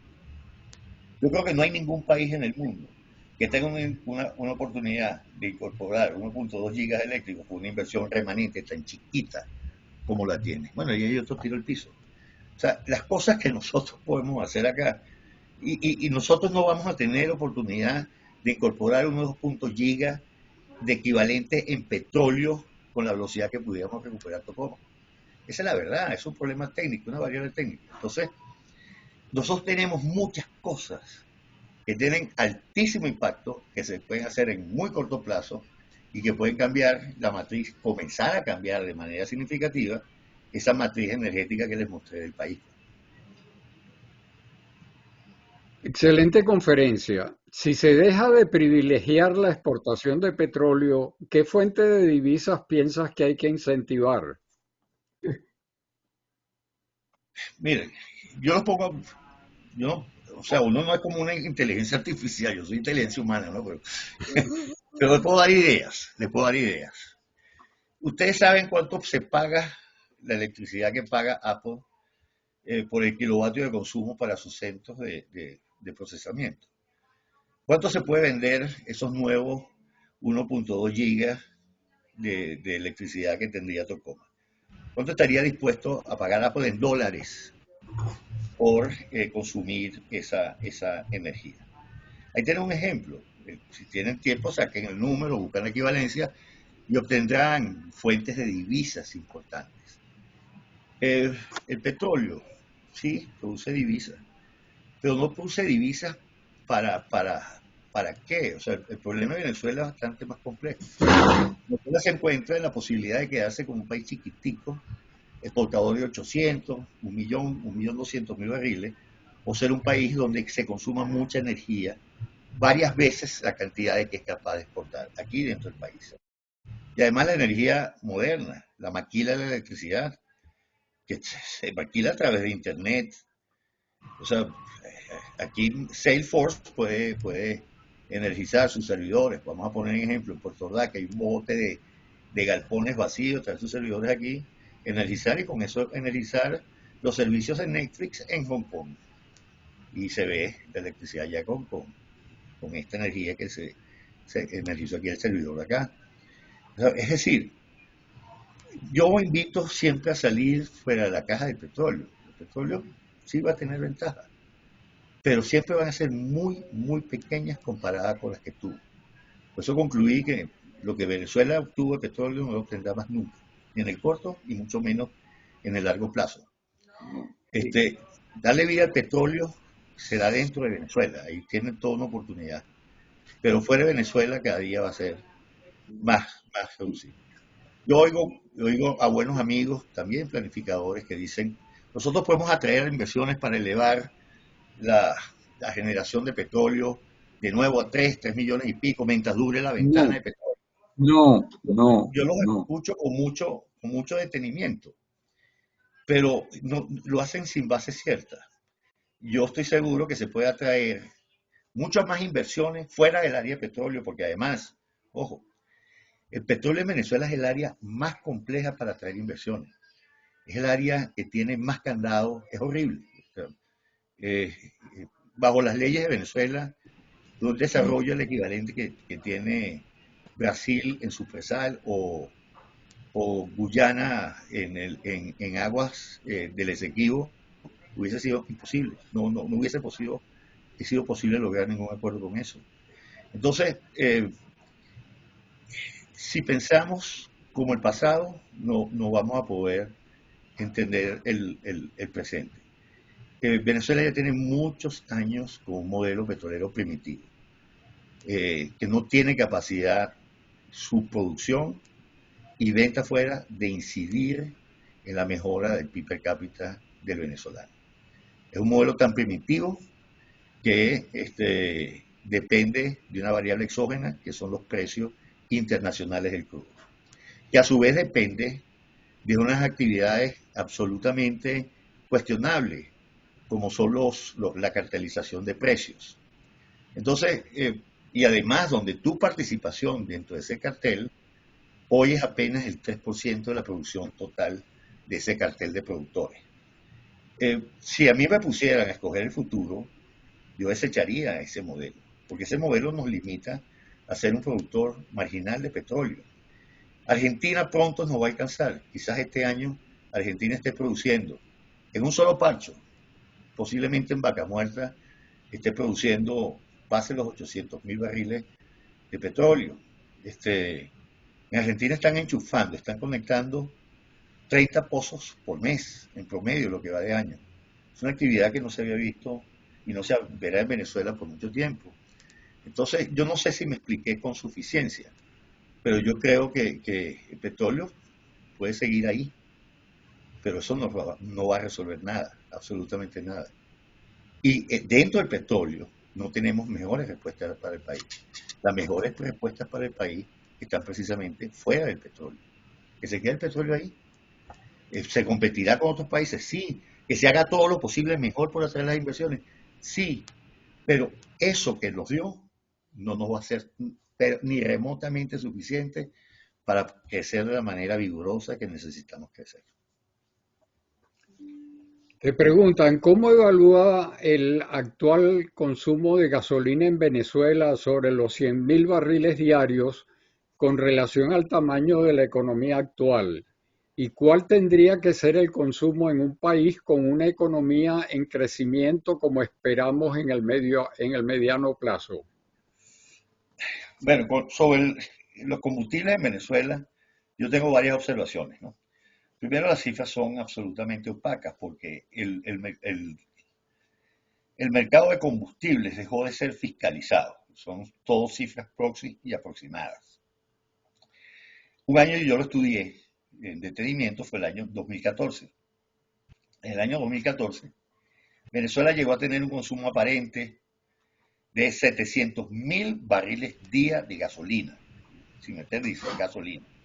Ese es el consumo que se da en Brasil, en una economía como la de Brasil. ¿Por qué se hizo? Bueno, porque se instalaron mafias dentro del oficialismo de contrabando de combustible. A mí decían, pero yo no veía las gandolas para salir a Colombia, eso se tenía que hacer en cisternas, en trenes de cisternas saliendo. Bueno, posiblemente tú no veías eso. Todas las trochas, y el que por lo menos conoce esa zona, sabe que la cantidad de 350 embarcazas que salían, pero es que fundamentalmente se hizo con el contrabando en barcos. Los barcos pesqueros aquí se llenaban de gasolina y se transferían afuera. Esa cantidad, ellos no pescaban nada. Venezuela es un país que tiene tantas costas y el pescado aquí es una cosa que está desapareciendo en los mercados. Es muy difícil conseguirlo. Las cifras aproximadas que se tienen es que Venezuela tiene un consumo hoy de unos 220.000 barriles día entre diésel y gasolina. Y la oferta está en unos 130.000 barriles, 140.000 barriles entre diésel y gasolina. Es decir, hay un déficit enorme. Ahora, si ese consumo de 220, esa demanda de 220, es real, eso no lo puedo afirmar porque eso es simplemente basado en un modelo.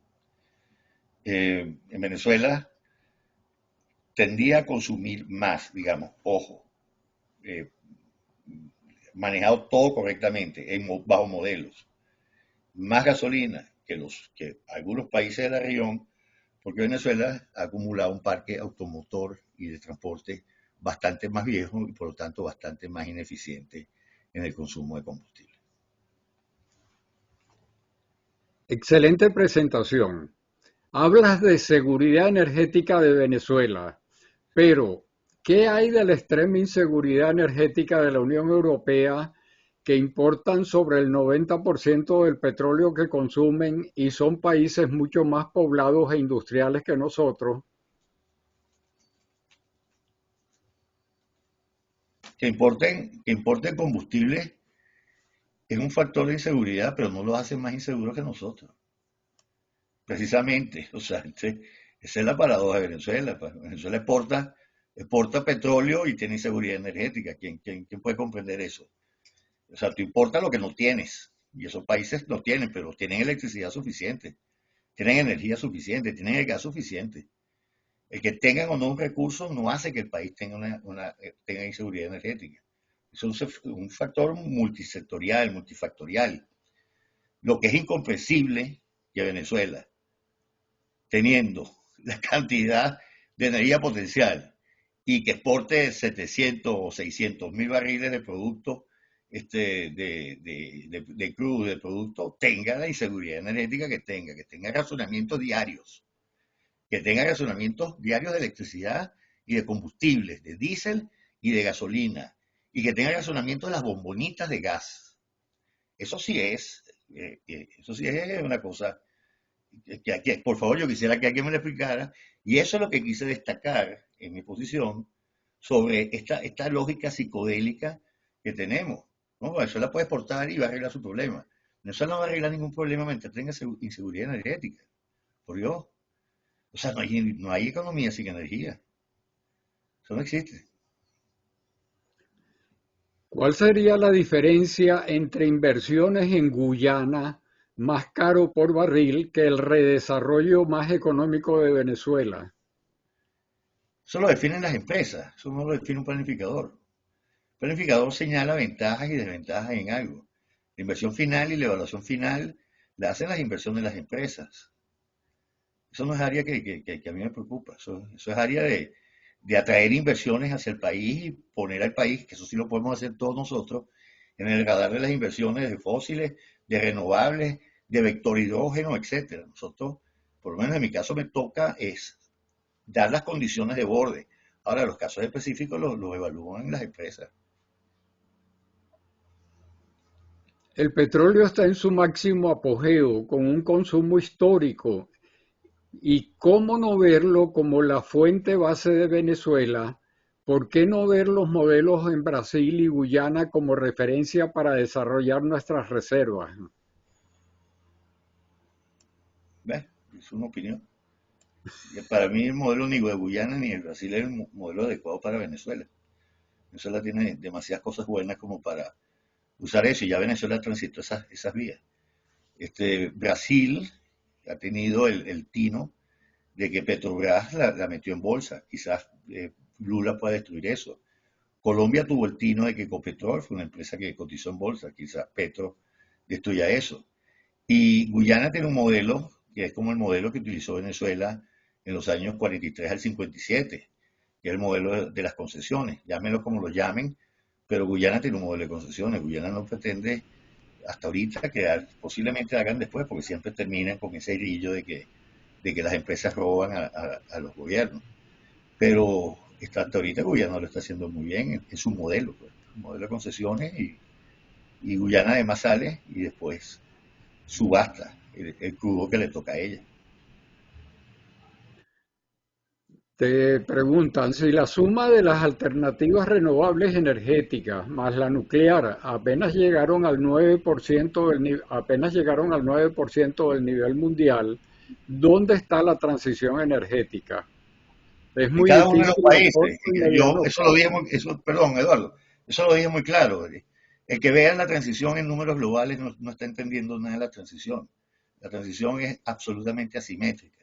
Muchos países van muy adelantados y muchos van muy retrasados. Eso depende de los países. El porcentaje global no dice nada, no dice nada.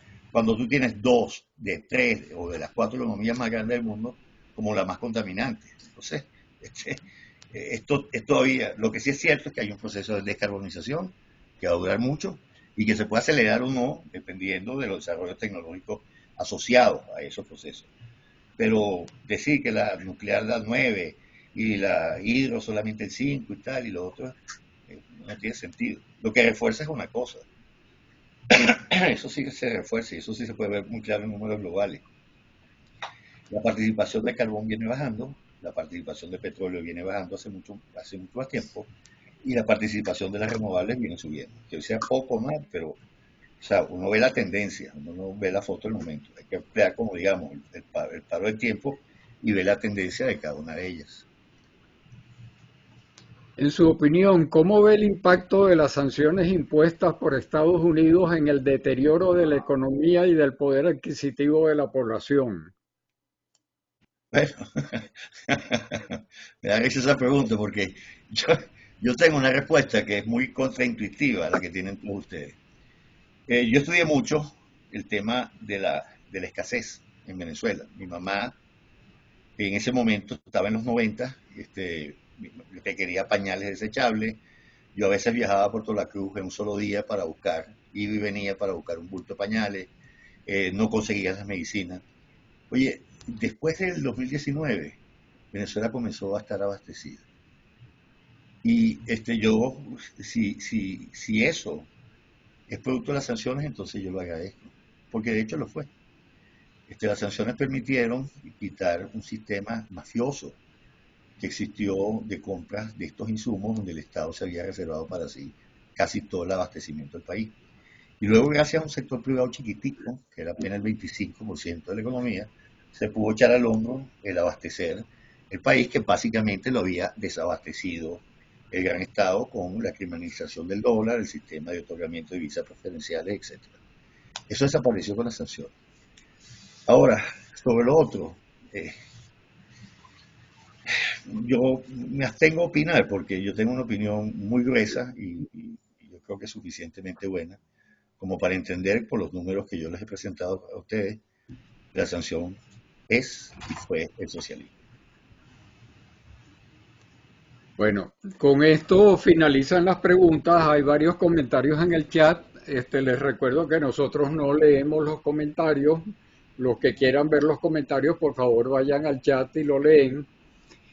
Vamos a empezar la sesión de preguntas y les recuerdo también que esta sesión tiene dos partes. La parte formal de ahorita, que es preguntas muy específicas sobre la charla, no sobre otro tema, en un minuto. Y los que quieran extenderse más, hay una segunda parte que viene después que se cierre esta sesión, que es la sobremesa, donde entonces sí se da el derecho de palabra con mayor amplitud. Entonces, estaban en derecho de palabra. Carlos, tú retiraste la... Sí, David contestó mi pregunta cuando Ok, Jorge le hizo la de él. Ok, entonces están en derecho de palabra Pedro Figueroa y Orlando Viera Blanco. Les recuerdo que es un minuto. Adelante, Pedro. ¿Me escucha, Eduardo? Perfectamente, y arriba tienes el cronómetro. Ok. Pregunto, ¿por qué por más de 100 años, produciendo y exportando petróleo crudo, no le hemos dado mayor valor agregado a nuestro gas? Y están sus cifras que me han mostrado corregidas por el índice de Gini y o el efecto de la corrupción. Además, perdón, el hecho de ser Venezuela un país monoproductor, que no tenemos control sobre los precios mundiales del mercado del petróleo, nos hace vulnerables. ¿No cree que es importante que demos énfasis al desarrollo humano para que podamos conocer mejor los mercados? 59 segundos. Muchas gracias, don Está bien, Pedro, por su pregunta. Bueno, yo no soy el más indicado, aquí hay personas mucho más preparadas que para mí en ese tema, para explicar cuál ha sido la evolución de la importancia del gas dentro de la historia del petróleo y del gas. El gas fue un producto muy indeseable desde el principio y hoy es un producto estrella, pero eso fue debido a una evolución. Y una evolución además de las tecnologías del manejo del gas, etcétera, etcétera. Eh, no me siento, o sea, para mí sería un irrespeto con los expertos que hay aquí en el tema poder explicar. Ellos tienen más capacidad que yo para explicar eso. Pero es un problema de desarrollo tecnológico y de mercados. Hoy el gas, con la descarbonización, tiene un valor de futuro. Se considera, digamos, un testigo. O sea, es un empalme entre el petróleo crudo con eh, el petróleo menos contaminante en forma de gas. Pero eso tuvo también que ver, don Pedro, básicamente con la tecnología en el manejo y el dominio del gas. Eso no se produjo de la noche a la mañana. Sí. Tiene Perdón, me faltó una No, parte, no, disculpe. Pedro, si quieres repreguntar, por favor, anótate otra vez. Vamos a seguir Sí, el orden. pero permíteme, Eduardo, que me faltó yo tuve dos contestarle preguntas. contestarle una parte. En Venezuela ha habido programas magníficos de capacitación. Hubo uno que fue pionero en el mundo y ejemplo para el mundo, que fue el Plan Gran Marical de Ayacucho. Ese programa lo han copiado muchos países en el mundo, aquí fuimos pioneros en eso. El problema de los programas de capacitación es que han sido epilépticos, son como unos electrocardiogramas, se toman, se abandonan, se toman, se abandonan. Aquí se creó un proyecto también bellísimo, que fue el Ministerio de la Inteligencia, que fue un proyecto para capacitación masiva, también se abandonó. Y hoy estamos en el peor de los mundos y tenemos eh, universidades que hacen, 5 universidades en Venezuela, que hacen un esfuerzo monumental por mantener la calidad. Central Católica, Metropolitana, se me pueden escapar dos más, pero de resto, los programas de capacitación se han abandonado. INSE desapareció, yo por ahí creo que está Cancov, que estuvo en eso. O sea, el problema de capacitación es una de las labores básicas de cualquier sociedad. Eso no se puede abandonar en ningún momento del tiempo. Por el contrario, si algo tiene que irse mejorando son los programas de capacitación. Miren, hasta las empresas estadounidenses y hasta las universidades estadounidenses se están quedando atrás, que fueron pioneras en algún momento en la calidad de la enseñanza, se están quedando atrás en la forma de capacitar. Ahorita hay plataformas en Internet que superan las calidades de las clases presenciales que se están dando en universidades. Empresas están capacitando donde las universidades todavía no han llegado.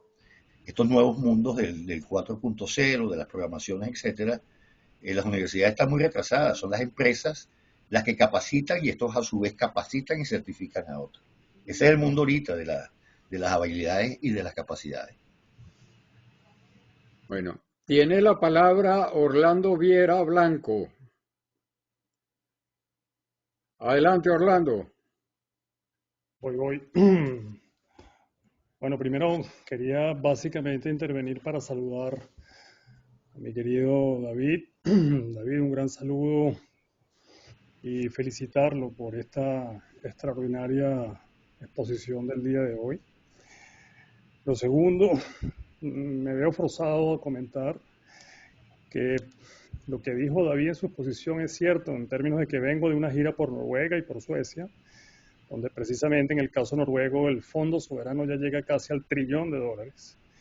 Y la estrategia de tocarlo es solamente promover la energía interna, la energía alternativa, la eólica, la solar, como bien lo afirmó él. Y tercero, en los últimos 15 segundos, señores, por favor, discúlpenme que me desvíe. Estamos a punto de perder Circo. Elevemos la voz por Circo, por favor. Gracias. Bueno, Bueno, igual Orlando, te saludo en la distancia. Orlando y yo somos viejos amigos. Estudiamos en el mismo colegio, además, el Instituto Escuela. Le gusta la pelota y a mí también. Pero él es embajador y yo soy un empeñado en la energía. Gracias, Orlando, por tus comentarios. Y bueno, sí, es esto. Aquí no Oye, es cuestión de dogma, es cuestión de... yo soy caraquista y tú no. Yo soy algo peor, soy de La Guaira. Me pregunta por qué. Bueno, porque bueno, primero no existían las Águilas de Texas, como fue el primer equipo profesional de aquel que se formó, que todos eran importados de las Águilas del Texas, los Texas Rangers, sino que Luis Aparicio, mi héroe, fue manager de La Guaira y me volví de ahí, guairista, y bueno, loco además, de seguir siendo fanático de La Guaira. Un comentario, Orlando,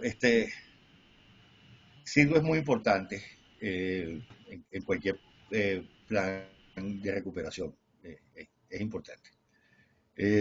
Pero hay que poner la carga moral en quien la tiene.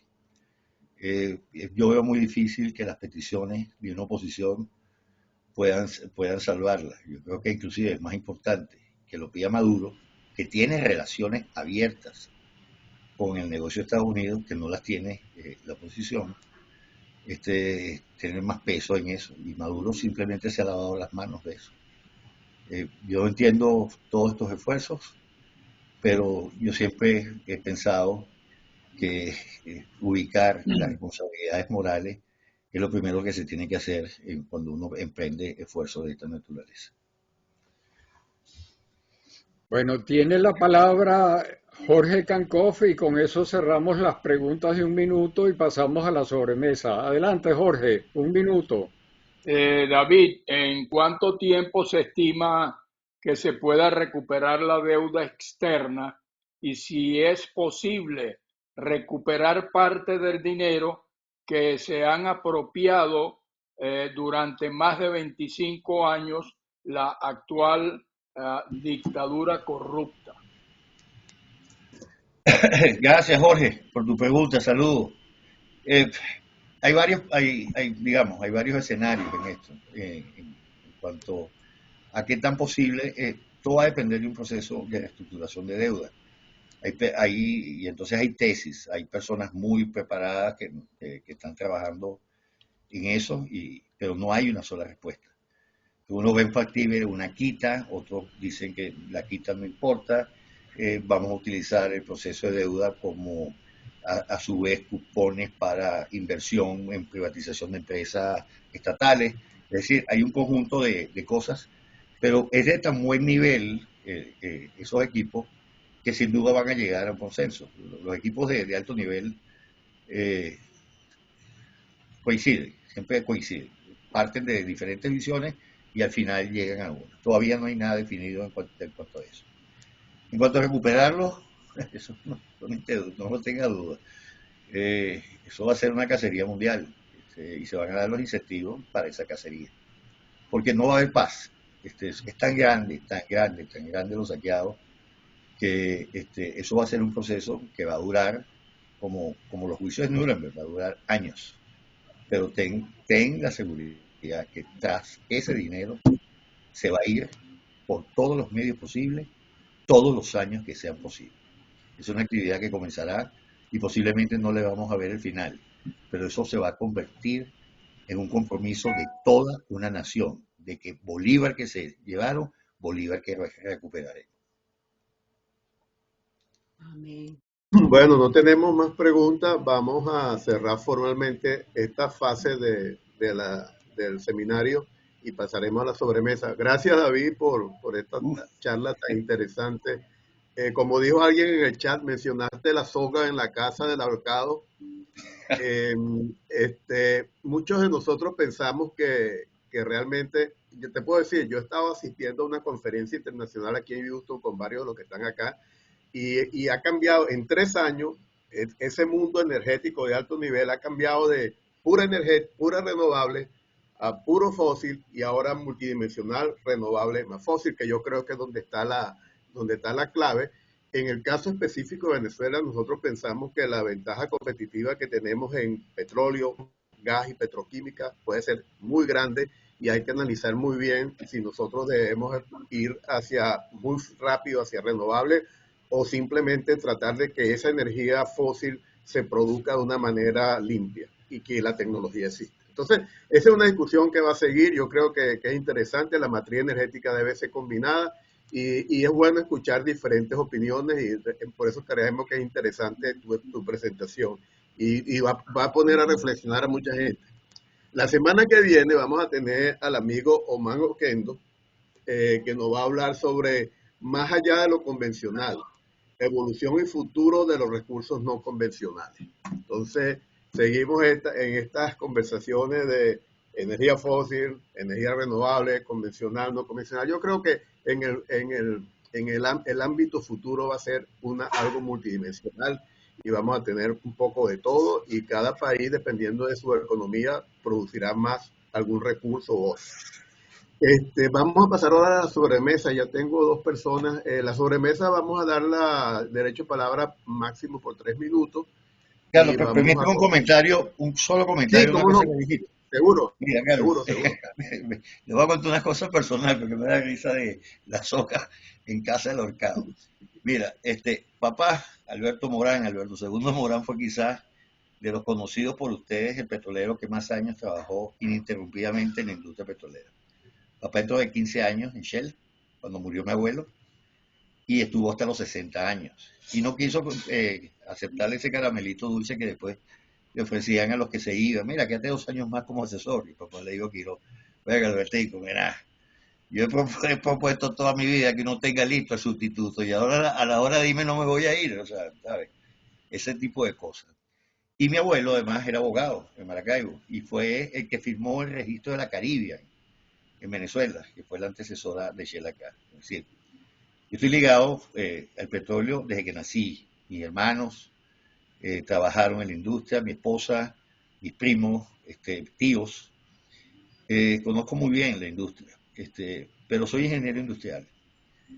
Y la visión de un ingeniero industrial es precisamente eso, lo que les presenté hoy. Venezuela tiene un modelo primitivo, un país que no produce casi nada, ni martillos, ni machetes, no producen nada, pero sí estamos todos como muy abocados a sacar petróleo para enviarlo afuera. Eso se agotó. Y además, los desarrollos técnicos, todo lo cambian. Hoy la solar, nadie compite con la solar fotovoltaica. Pueden criticar, decir lo que sean, pero si tú quieres energizar un pequeño pueblo, tú no tienes manera hoy en Venezuela de competir con una fotovoltaica, si están las condiciones de ese pueblo. Entonces, ¿por qué negarse? Bueno, solamente se niega el socialismo, que no ha sido posible hoy, que Venezuela tiene la matriz energética menos diversificada de todos los países de América Latina y de todos los países del continente. Y esa falta de diversificación la estamos pagando con pobreza energética. Entonces, yo no sé si alguno de ustedes estuvo en el apagón de hace 4 años acá. O sea, fueron 7 días sin electricidad. Esa es una alerta que no se le puede olvidar a nadie. Yo sufro de cortes constantes de electricidad. Tenemos uno de los peores internet del planeta. Y todo eso demanda energía, que no es fácil ponerla. O sea, tratar de recuperar Corpoelec es un proceso muy complejo. Tratar de esa cosa que se creó con una PDVSA, una sola filial enorme, donde cada gasoducto, cada cosa, o sea, volver a dibujar un sistema petrolero que tenga sentido en Venezuela, donde el upstream pueda estar con empresas privadas, el midstream y el downstream con empresas privadas, es un proceso, y usted lo sabe muy bien, muy complejo. Atraer inversiones dentro de esa maraña como está ahorita es casi un imposible. Entonces, o sea, ¿qué queda? Un país que no tiene capacidad de recuperar a PDVSA. PDVSA pudiera volver a ser, digamos, lo que fue la CBP antes de la estatización, que es darle una empresa estatal. Si los que quieran tener una empresa estatal, bueno, ya está. Pero es que ya casi todo se perdió. Y muchos de los que se fueron no van a volver.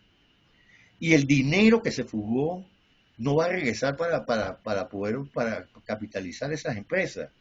Entonces, ¿qué seguimos jugando? A esto que como está ahorita, que si los FARC dan permiso, Morel Prom y Repsol mete un poquito más en esto, hace algo de esto, y eso ¿dónde nos ubica?